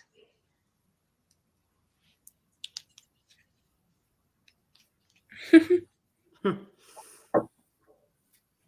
was my neighbor letting me know my mailbox is full. Okay, well, thank you so much. They wanted to make sure you weren't a victim. Right. Okay. Right. No, I don't believe she's a victim, but in that aspect, I did stick up for her, because I thought that was wrong. I thought that part was really, really wrong. And you want to know something? I am really hard on a lot of people, but in that aspect, no. I was like, no. You don't do that to a young girl. Yeah, And that's terrifying. yeah, I thought that was pretty bad. And they should offer up some sort of apology to her, which they're not going to. And they have that freedom of press. They had a right to do that, whether we like it or not, whether we think that it's uncalled for or it's frowned upon. It's frowned upon, blah, blah, blah. But yeah, they did that to her. But and at the same time, they're going to tell the people, and it's a very natural question for the public to. It's I'm sorry, but you can't get mad at everyone, millions of people, for saying, wait, it doesn't make sense for these two girls to wait all those hours when there's a bloodbath. But we're not the only ones asking these questions. We have Brian Inton asking these questions. I'm sure Vinnie Colleton's asking these questions. Nancy Grace. I mean, come on. But guess what else? The major thing is when they were ruled out on day 2, completely ruled out, we were told that they both saw absolutely nothing. And then we get this affidavit where she says, well, I did see something. And this is my problem. This is why I started my channel from video 1 and video 2 is changing stories. Yeah. The original story has changed. Now, there are people going very, very hard and saying that this girl was in on it with Burger King. And guess what? You know what? Have I thought of that? It's always a possibility. We don't know these people. We were not there. We don't know these people. Yeah. We don't know what kind of fear, what kind of relationships. We don't know anything. Yeah, we don't. Olivia, same question. Same question. What do you think about this case? You know, we were there. We lived it. We did 2 tours out there. You know, we met with the family. We didn't have a lot of information to go on our first trip, but when we got there, like everything was breaking apart. Literally day 2 that we were there. Maybe it was day 3. We came in on the 27th. I think our first start date was the 28th. Yeah, it was like day 3. Yeah. Well, what I think about everything, I mean, I personally believe that BK Burger King is responsible. And I was shocked. Hold on. What are you laughing at? Because it's catching on the Burger King. I know. Because he's going to be so offended because he's a vegan. He doesn't get to call himself a vegan. I called him hamburger. I'm like, Marissa's calling him hamburger, and everybody corrected me. No, Burger King. I'm like, okay. Oh, he's going to lose it when he finds out. He's going to be like, that fat bitch. Dad, Burger King. But yeah, I was shocked that he was studying for his PhD in criminology. I think that's what has everyone just like jaw to the floor, because of all people, it's you least expect that. Like if someone asked you a question and said, okay, do you think the suspect is A, B, C, and C is a PhD in criminology? That'd be the last person that I'd pick for like doing this. So it's just, look at this poor family. Look at this. But yeah, this interview is very actually today Dateline just released, or they're releasing their documentary, and Steve told me that mine is better. Nice. God bless them all. But, oh my God. I have his statement where it's in the beginning of my video. He has a statement of what he said. Yeah, I mean, look at their home. I mean, look at humble people. Because we asked them the questions that most people don't. Like we literally, it felt like we were just one family sitting in a room talking about just their lives and memories, and they talk about just sweet, precious things that most documentaries, they don't even have time to go through that. They want the like dramatic boom, boom, boom, boom, boom, dramatic stuff, but we just sat and like talked, and it was just like a conversation. Yeah. Our approach in our interview with this person, or these people, the Gonzalez family, was to give the humanity side of the girls. We know that they have already been peppered from News Nation and everything about the case. You know, we didn't want them. We wanted them to tell the people about these, because there were so many negative things coming out about Maddie and Kaylee possibly being part of the Mean Girls Club and all this other stuff. Basically, not stating that this is what caused, but they said they were trying to allege that was probably what caused this whole thing. And it really hurt my heart, because, you know, everything we were finding out is not only were Kaylee and Maddie just amazing people, but so were Ethan and Xana. There was no reason for this. Yeah, exactly. And yeah, it's hurtful, like the whole like, can I say, I don't know, OF OnlyFans? I don't know if that gets banned, but like that, and then like just all these things, like people were pinning it on the girls, like, oh, like they were bad people, blah blah blah. But no, they were, from what the family has told us, they seem to be the sweetest, like very sweet. And just, we were at the celebration of life and the memorial, but the celebration of life on the 30th, it was the 30th, yes. Yeah. And some of her sorority sisters like talked, and friends, and they were just heartbroken and just almost couldn't speak because they were bawling. Like these girls were loved, as well as Xana and Ethan. But this is just about Kaylee and Maddie. But yeah, they also talk about Adam in the interview. They talk about what they talked about with Adam. So you'll find out that they talk about the date she had with someone after Jack. We talk about Jack. Let's not forget about him. He is super heartbroken, and he's been drugged through the mud. I mean, just her, like, it's what he's gone through is bad. I tried to find his Instagram, but I think he deactivated it.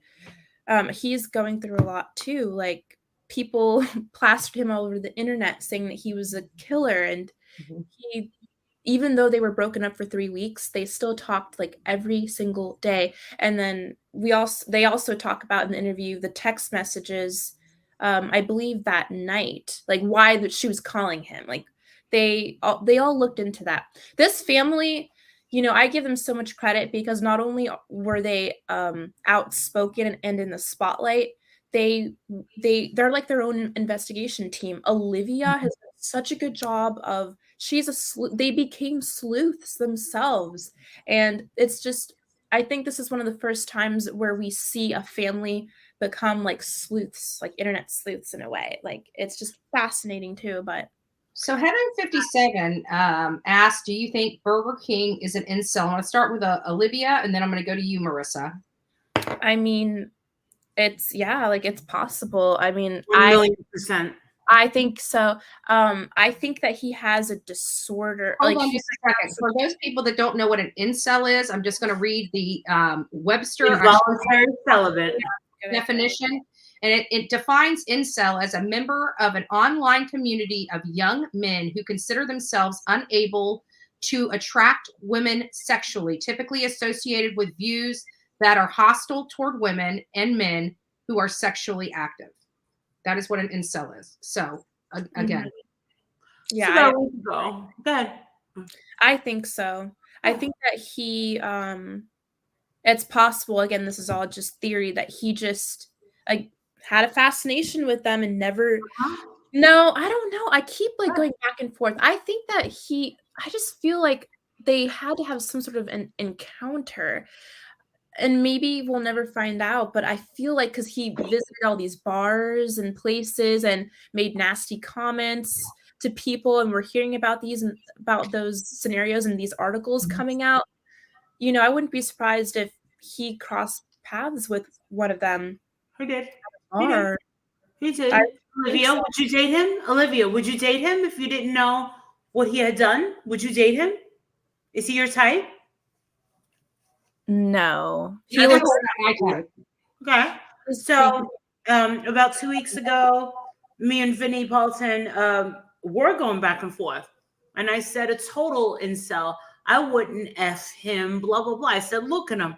I said, he met them. I guess one of them, I think it was Kaylee, was working at the Mad Greek restaurant that had vegan Maddie and Xana. Maddie. Okay, Maddie, Xana. He met them, that they worked at the Mad Greek that had vegan options. That's what I've been thinking too. He followed the two blondes on Instagram. He wanted them. He was scoping them out. And then he also used to make it say he scoped them out. I'm pretty sure he knew exactly where they lived. What I don't know is if he had ever been in that house. There was a colleague of his that he worked with at that school, where he was getting his PhD. I did see it on 48 Hours or something, where the guy said, I was totally creeped out. All I can remember was him saying, yeah, when I go out, I could get any girl I want. And he goes, that I can totally remember. Look at him. He probably has a really weird personality that creeps girls out. Bullhorn Betty, what would you do if this 28-year-old dude tried to pick you up? I'd be murdered because I'd tell him to go fuck himself. Exactly. He probably would not like that. Excuse my language to all the Christians in my group. Sorry. Total incel. Incel means involuntarily celibate. Yeah. Like he doesn't want to be celibate. He can't get none. Let's just be honest. He can't get none. No, and so gross. No matter how hard he tries, he's still got gross. Rosie Palmer and her 5 sisters at the end of the day. He's gross. He's gross. And no girl that looks like them. And plus, look at the age gap. When you're 20 and 21 years old, a guy that's 28 is weird. Oh, I know. Olivia and I had this conversation. Yeah. But you're right, Marissa. It is. When you're in college and you're a cute little blonde, you're a cute little brunette, and a guy that's 28 and is kind of weird, they're not looking for a guy that's getting a PhD. They want to they're focused on, graduating, cute guys, blah, blah, blah, blah. They're not looking for anything serious.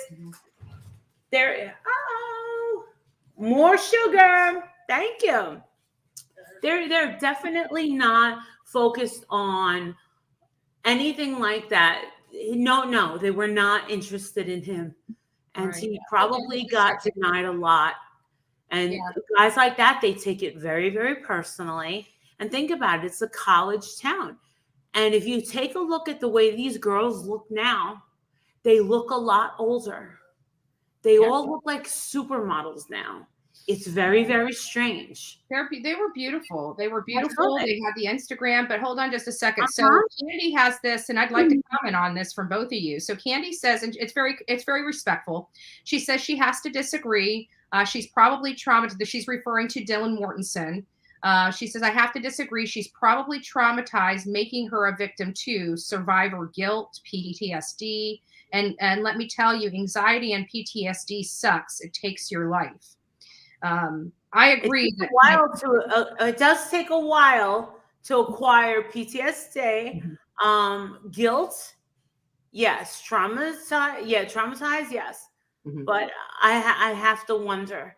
The world is wondering why it took 8 hours. Yeah. And I honestly, has anybody wondered, Betty and Livy, have you guys wondered how far into the house they got?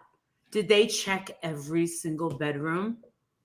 It makes you wonder, but clearly he didn't check every bedroom because Bethany's door doesn't. Well, we haven't seen Bethany's statement. Her statement on this affidavit was next to nothing. The only portion of Bethany's statement that they put in is that, which is odd to me, in the affidavit, they put in there that Bethany confirmed that Ethan and Xana were at the fraternity house from 9 p.m. to 1:45 a.m. However, on the same vein, they also say that Bethany was home in another part of the community and came home around 1 a.m. So for her to be corroborating, be the person to corroborate where Xana and Ethan were from 9 to 1:45 has me scratching my head and saying, how can she definitively say that they were over at the Sigma Chi fraternity if she wasn't there? She was in another part of Moscow, and she returned home at 1 a.m. and is stated have going to bed and locking the door. So it was very confusing hearing that. But before we get into that, I know we got a lot of new people that are coming in. So I want to play this video again for everybody. If you don't mind, just bear with me, just so that the new people come in can get the sneak peek of this interview. This interview will be dropping about, I don't know, a few minutes before or after we stop the live, and then you guys will have an opportunity to watch the interview in its entirety. It is a really good interview, guys. You're going to want to. But here is the sneak peek of this interview. something bad happened to Kaylee. Something bad happened. And, well, what do you mean? What do you mean? And she's like, I think Kaylee's dead. She had an interaction with a date. Don't let it die. You need to be vocal. We went and investigated. Adam is about her. Half of it, like they almost like became to us like two halves of a whole.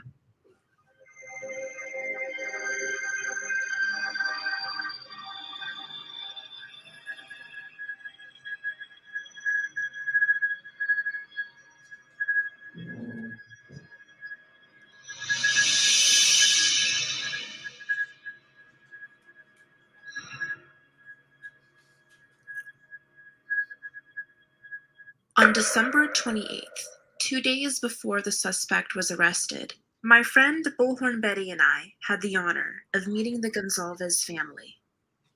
If you guys know anything, please contact the tip line. It's important. If you live in the area and have any... They welcomed us into their home. I hate having the date of death on there. So. It was a scavenger hunt. They're writing. Getting frustrated, don't blow a gasket, head to the link to get your Easter basket. She did a, yeah. Another person who was broken by the news of Kaylee's passing is her ex-boyfriend, Jack Decor. Not only has his life been picked apart, he's been scrutinized by social media. We did a job Thorough. vetting him. You know in your heart he had nothing to do with this. More than, I mean, even just logically, I think that a lot of people assume we're blinded by this individual, but contrary to that, we're very capable of removing our emotions for Jack, which is absolute love, and just looking at the situation logically, looking at this individual in front of us, looking at a pattern of behaviors of him that we've seen throughout 5-6 years. So emotionally, and in our hearts and in our heads and in every sense of the word, it's not. Do you remember the first time the girls met? I know you said they met each other in the 6th grade, but do you guys remember that event when they met? Like when she came home and first told you about her friend These girls Maddie? definitely know that. Talk about how conservative and how. Maddie's, we had been hearing about Maddie, her new friend that she met at her new junior high, which was at the school they met at. And, but for Maddie to come over, her mom wanted the whole phone call and whatnot. And I wanted to meet them in person and all that. And I was very much so a little bit like, I don't know, I was just very like, sure, you can go. I mean, maybe a quick phone call, but I mean, she wanted like her mom wanted to meet us, her dad wanted to meet us in person and be like, come into the house. And we were like, she wants to come into the house. Oh my God. Yeah. These protocols of somebody showing up at your door 10 hours later is ridiculous. Because we had hours of panic before the sheriff It was department. terrible. It was about 4:30. So you guys, they never called you. You guys found this out from family members that were in the area, and you guys didn't get notified. You actually reached out to them, and you guys still didn't get notified for hours. He wanted to call him twice. That's what we all wanted. You guys touched on something. I think we touched on it earlier at lunch. Going back to the night of the 12th, November 12th, and I think you hit, and I didn't even think of that perspective, that they did everything right. Yeah. And we discussed that. The buddy system. Explain all the things that they did. Yeah, they Ubered out together. They only went to known locations that they had been before. Private driver. They had a private driver.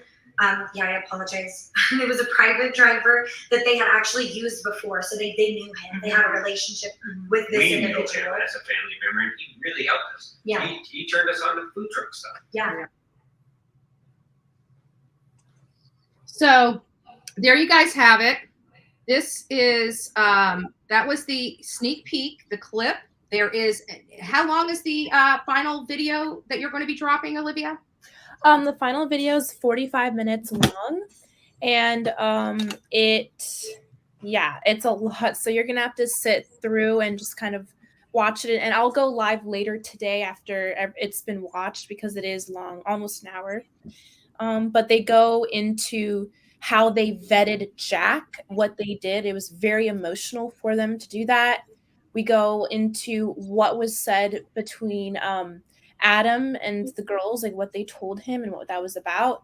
The phone calls with Jack, they talk about what those phone calls were about. And just other things in there, just about how they found it took like so many hours for them to really find out what happened to the girls. And they were just in a state of panic for hours. And that must have been so terrifying just to think like, oh my gosh, is my daughter, you know, and for Olivia, her sister and the whole family, like, is she alive? Is she dead? Like they had to wait hours. Like imagine that. And they even said their stomachs dropped. Like it was just, and oh my gosh, like the saddest part is Maddie's mom, she was driving, and while she was driving, Steve and the family found out exactly who had passed, but they just like didn't even want to tell her because she was driving. They wanted to wait till she'd stop. Oh my God. It was awful. It was absolutely stuff we heard. And I have to be honest with you, we were choking tears back having this. Imagine. I would have been a mess.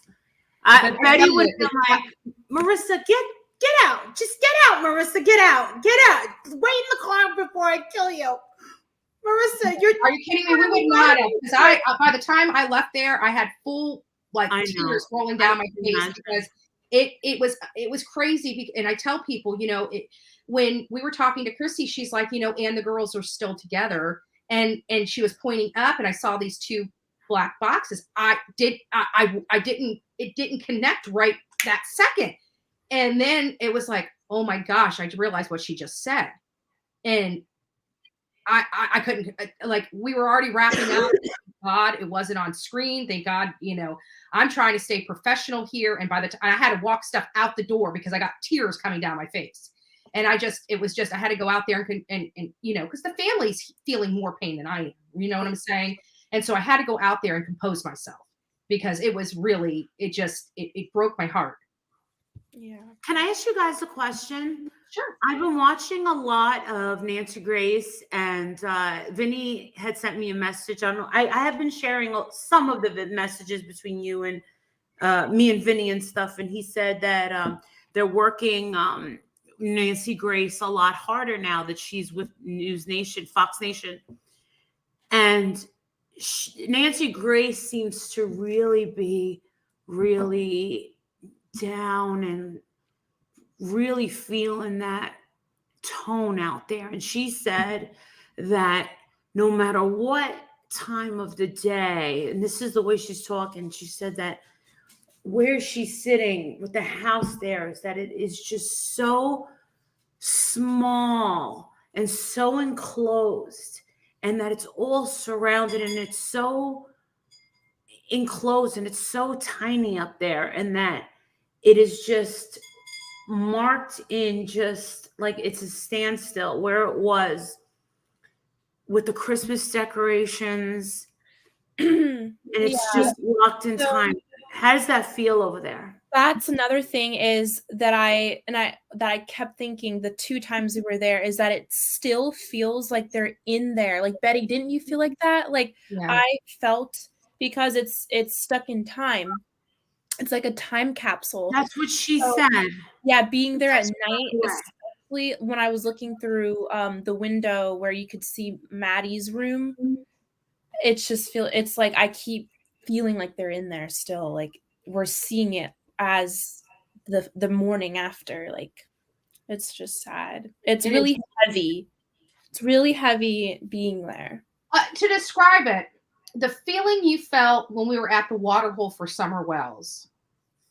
Yes, it was similar of that in nature. That's the only way I can get you to identify with the feeling that we were feeling out there, because you were, you know, that the water hole, you felt. Well, it was overwhelming to me. It was overwhelming at the water hole, and just like I knew when I went and saw the house at you know, Donwell's house, I realized that, you know, there was something horrible that went on. You know, we don't know what it was, what horrible daily.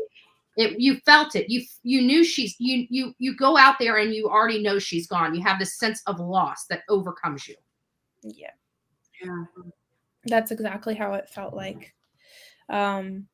It's very eerie just to think. But yeah. Very, very sad. So Olivia, we're winding down to the 2-hour mark, and I know everybody in chat is like, when's Olivia gonna drop the full interview? Yeah, so I'm posting it as soon as we end this live, and I'll promote it on my channel. Get your I'll send everybody from my channel over to in my community post. I'll post it for everyone, and I'll put it in my Patreon. That'd be nice. Thank you so much. Yeah. Thank you so much. And this is just a sad case, guys. I mean, this is something. This is the worst. Yeah. This is the worst. This really is the worst. Really, this is awful. Yeah. Especially the not knowing and the anticipation of what we're gonna find out. And the fact that this guy wants to be famous for this. He wants to be famous for this. This case, honestly, Marissa, not to cut you off, but this case is the reason why that I have made it a commitment for the cyber stalking thing. Not only for the stuff that I went personally, but their names were on my list of reasons why we should be having much more stricter cyber stalking laws. Do you know that they removed the cyber stalking allegation against Jason Sternquist? That pisses me off because what he did was cyber stalking, and I don't care. He should be charged with it. I went back there because I was doing research because I was going to be stepping up to the Florida delegation to talk about these cases and why it's so important. And the one case that's close to us, the closest case to us, because Kaylee and Maddie, they're in Washington and Idaho, that kind of general area there. And I brought Doug Live's case up to our Florida delegate as an example of why we need stricter cyber stalking laws and things of that nature. And when I was researching it, because that was one of the charges that were originally charged. I know for a fact because we did that story live on my channel. And I'm telling you, he had charges of cyber stalking. I checked his docket. I looked at that and it was removed and it pissed me off. If you have laws that you're not going to charge people with. Is he getting back? Are they going to recharge him? Like what's going on? He still has the litany of other charges on there.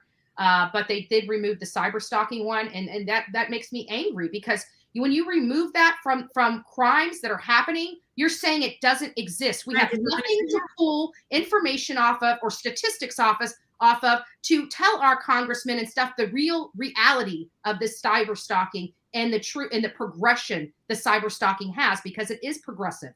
You start off with following people online.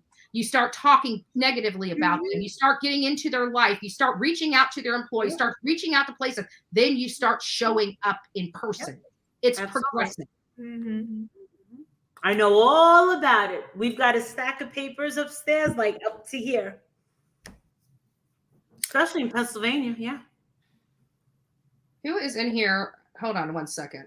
Give me just a second. Olivia, have you been able to speak with them since they viewed this film? How did they react? They loved it. Yeah. Why don't you read the statement that he sent you, the one that the screenshot that. Yeah, and let me find it right here. Let me find the screenshot. He said,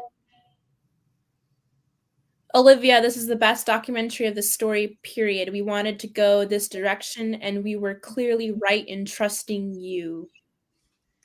Boom. All right, hate channels. One more time. Sorry for my Christian folks up in here. Next up, heels on the ground. Blah, blah, blah.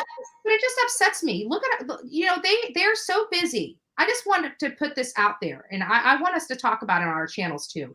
They're so busy trying to destroy us. They don't care that they're destroying this family in the process. They don't care that by way of coming out here and saying that, like, Bullhorn Betty called their daughter a slut. Like, people are saying that. People have come to called someone's daughter a slut? Oh yeah, they're lying to their audience about everything. You would never do that. Of course not. Wait, here's the thing. If you just remember this, guys, if Bullhorn Betty called anyone a slut, it would have been clipped and it would have been on 100 channels. Absolutely. And they had nothing outside of them stating it. Why don't you ask those creators that are making these horrible statements about me, not just to say it, but prove it. Where's their They receipt? do it like that all the time. They say, "Oh, Marissa did this." Remember when they said Marissa said that Summer Wells is her cash cow? That video doesn't exist because I never that said wasn't that. what you said. I said Summer Wells is a cash cow. She was many people's cash cow. Benny Many. Keys, Lisa, what is it? Many people. There's a Oh, laundry Raymond. list of people. Yeah. There was many people. Sure, Yeah. I never considered her mine. But Yeah. guess what? This is going to be many people's cash cow, and they're going to, like a parasite. But you know Many. what? We went out there in a dignified No one, manner. and guess what? The people that are going to make the most money will never go out there. Remember that. No. They won't go out there. They won't The reason spend why we their don't make money. We don't make money doing this is because traveling is very expensive. If people haven't known. You want to know something? That's why I gave you a couple $100. Yeah, appreciate right? that. I said, "Are you guys okay?" I saw that they were on a budget. I threw them a couple $100. You want to know something? These are my compadres. Yeah.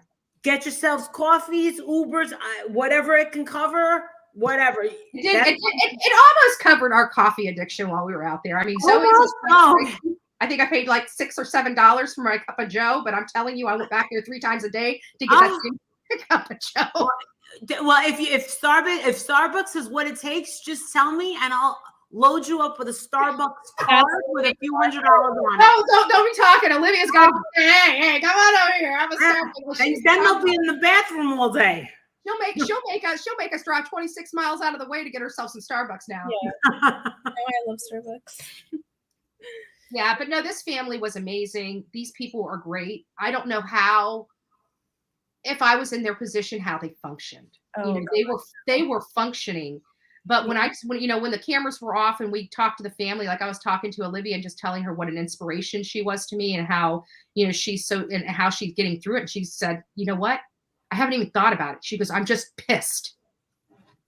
And I'm like, that I think really sums up, I think, all of our feelings about this case. Of course. That's all. I'm angry too. Listen, you would think that I was you would think that I was related to them. I love that little Ethan. I love him so much. And when I found that, I looked into his life and into, what he was interested in, what this, and there was a GoFundMe and what he was interested in. And I felt bad because I'm having a hard time with, cash and stuff. But let me tell you something. When I get back on my feet, Ethan, right now, Ethan's going to be my little focal point. You're going to be seeing more of his face whenever I talk about him. But yeah, because he gets the least attention. Yeah. Because he's a boy. Yeah. And it's sad. It is sad. But you know what? I think a lot of that, the reason why he's not getting, just like Xana's not getting a whole lot of attention, is because they have not been vocal. They have been out of the limelight. They want to be left alone. They want to grieve. And, for Steve, he's not one of those people that I love what he did. I love that he launched honestly, if he's watching this right now, the fact that he launched his own investigation, if we had every parent do what he did, I mean, it's almost like Natalie Holloway's Beth Twitty. If we had every single mother driving on that highway down speeding like a bat out of hell, that's the way a mother reacts when their kid goes missing. Not like Candace Bly, okay? But Beth Twitty, that is how a parent reacts. Yeah. And the fact that Steve Gonzalez launched his own and had the kids taking off their shirts, God bless him. When I heard all that, I was like, oh my God, he wasn't just sitting there. No, he was not sitting there. And I'm sorry, that man right there, he comes to me and his daughter got, if they told me to strip down, I probably would too, I would not be arguing. Yeah, and people were giving me misinformation by saying that he was talking to the press and saying, "Oh, I forgive the killer." I was like, he said what? There was he was saying, "I forgive the killer." I was like, what do you mean? People don't say that they forgive the killer 2 months later. They usually say that 2 years later when the person's convicted. And then they said, no, I'll forgive him when he's dead. Well, that's a whole new other story. So this is the thing. We have a lot of little liars. And this is the No, thing. I actually don't believe trust- that he did say he forgave the killer. He wants to see the killer brought to justice, and whatever that leads, even if that means death. He's an eye for an eye type of guy. But what I got, I didn't hear it directly, but I'm almost 100% confident he did say that. But I always tell people on this channel, explain it to them. The forgiveness is not for the person. No, that it's for forgiveness you. is for you. It's for you. Anger, with the anger, with Yes. the anger. It is to keep you from spinning out of control. Absolutely. And for him to do that so early on and not sit there in that misery and pity for 2 years before you have to get there, that just goes to the testament of this family and how strong, bright, smart. She came from an amazing family. Her and Maddie were loved. They were very, very special. And that is probably why they were targeted. Yeah, just They had a good aura. You could see that. I mean, they were kind of beaming in those pictures. Yeah. You could kind of see that. But what breaks my heart the most is Olivia's pregnant, and her sister's been around for. I thought you said Olivia like Olivia. No, the sister, Kaylee's sister. Not starting on one. Hey, What is this? Get Marissa off the panel, and maybe people would take the video more seriously. Who said that? Block them.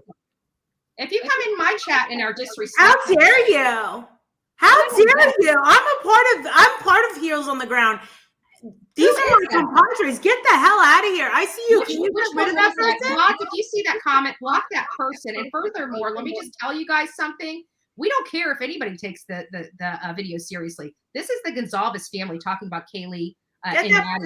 So I'm pretty sure it's going to be very successful, and people are going to take it very seriously. Bye.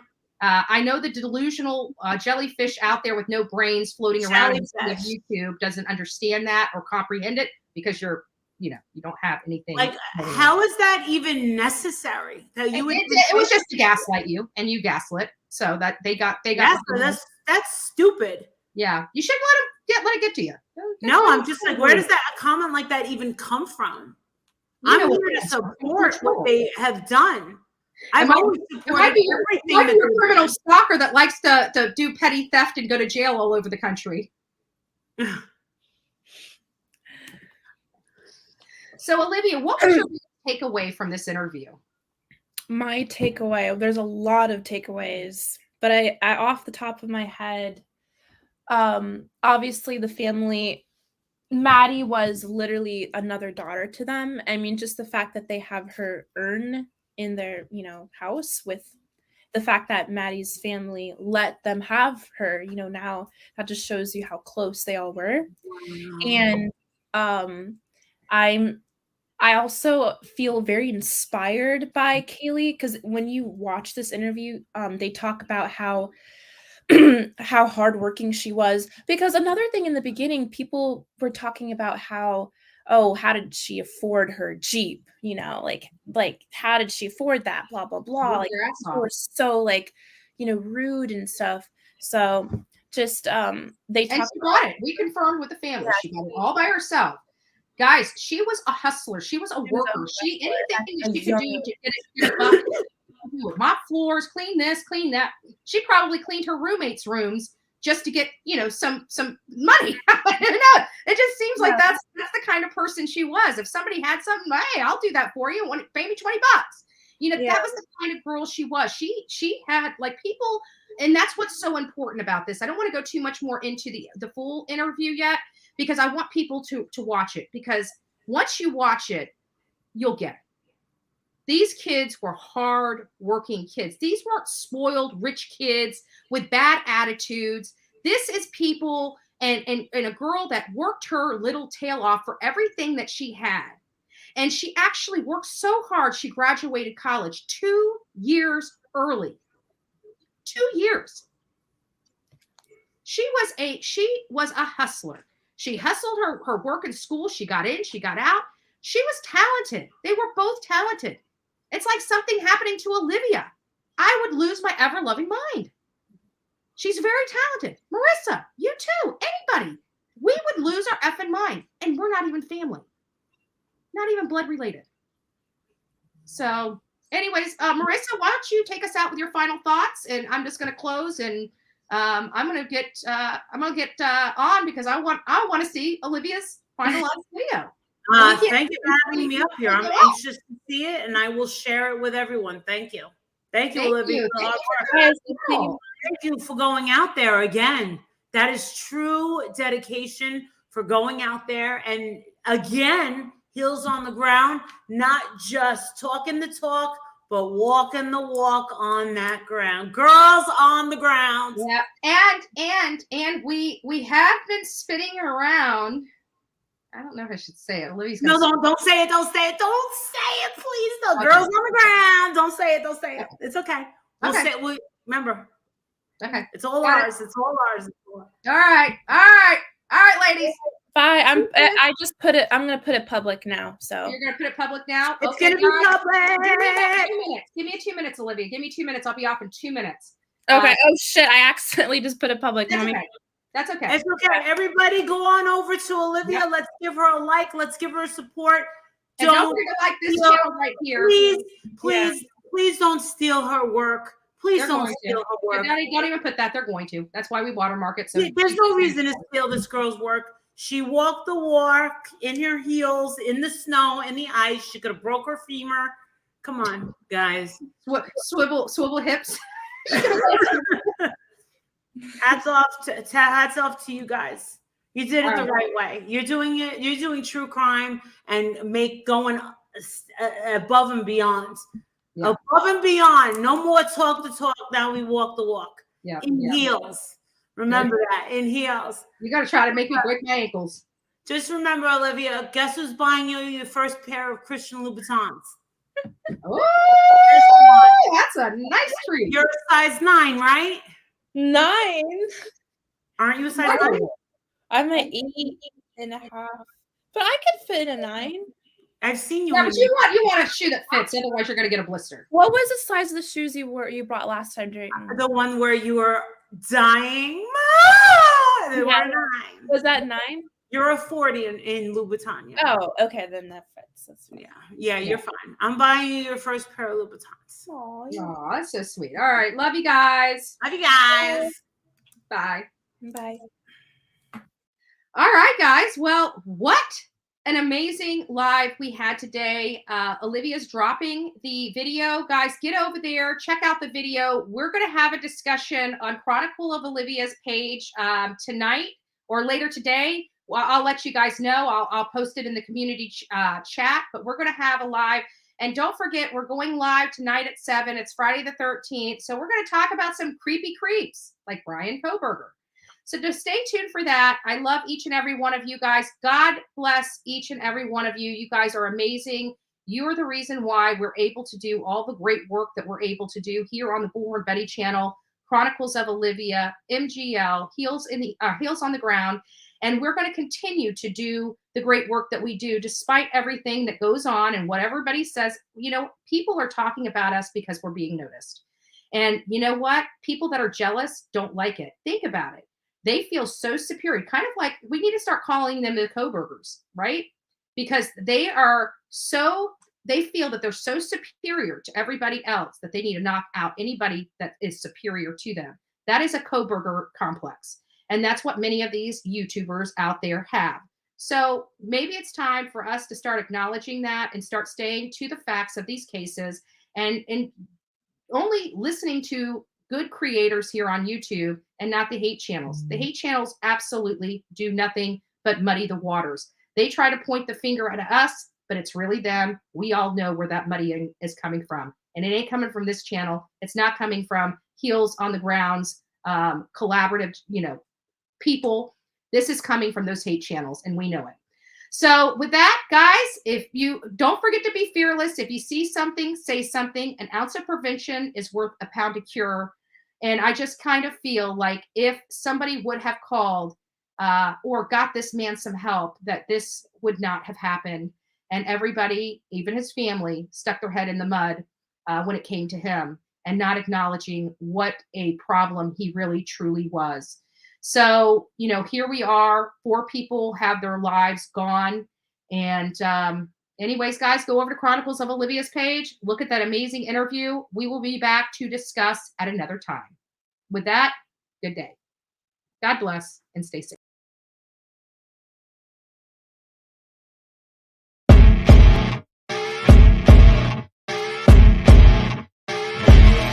As you wake up in the morning, you want to find the latest, greatest information about criminal cases and have an intuitive conversation about the suspects associated with these cases. Head over to the Bullhorn Betty channel on YouTube.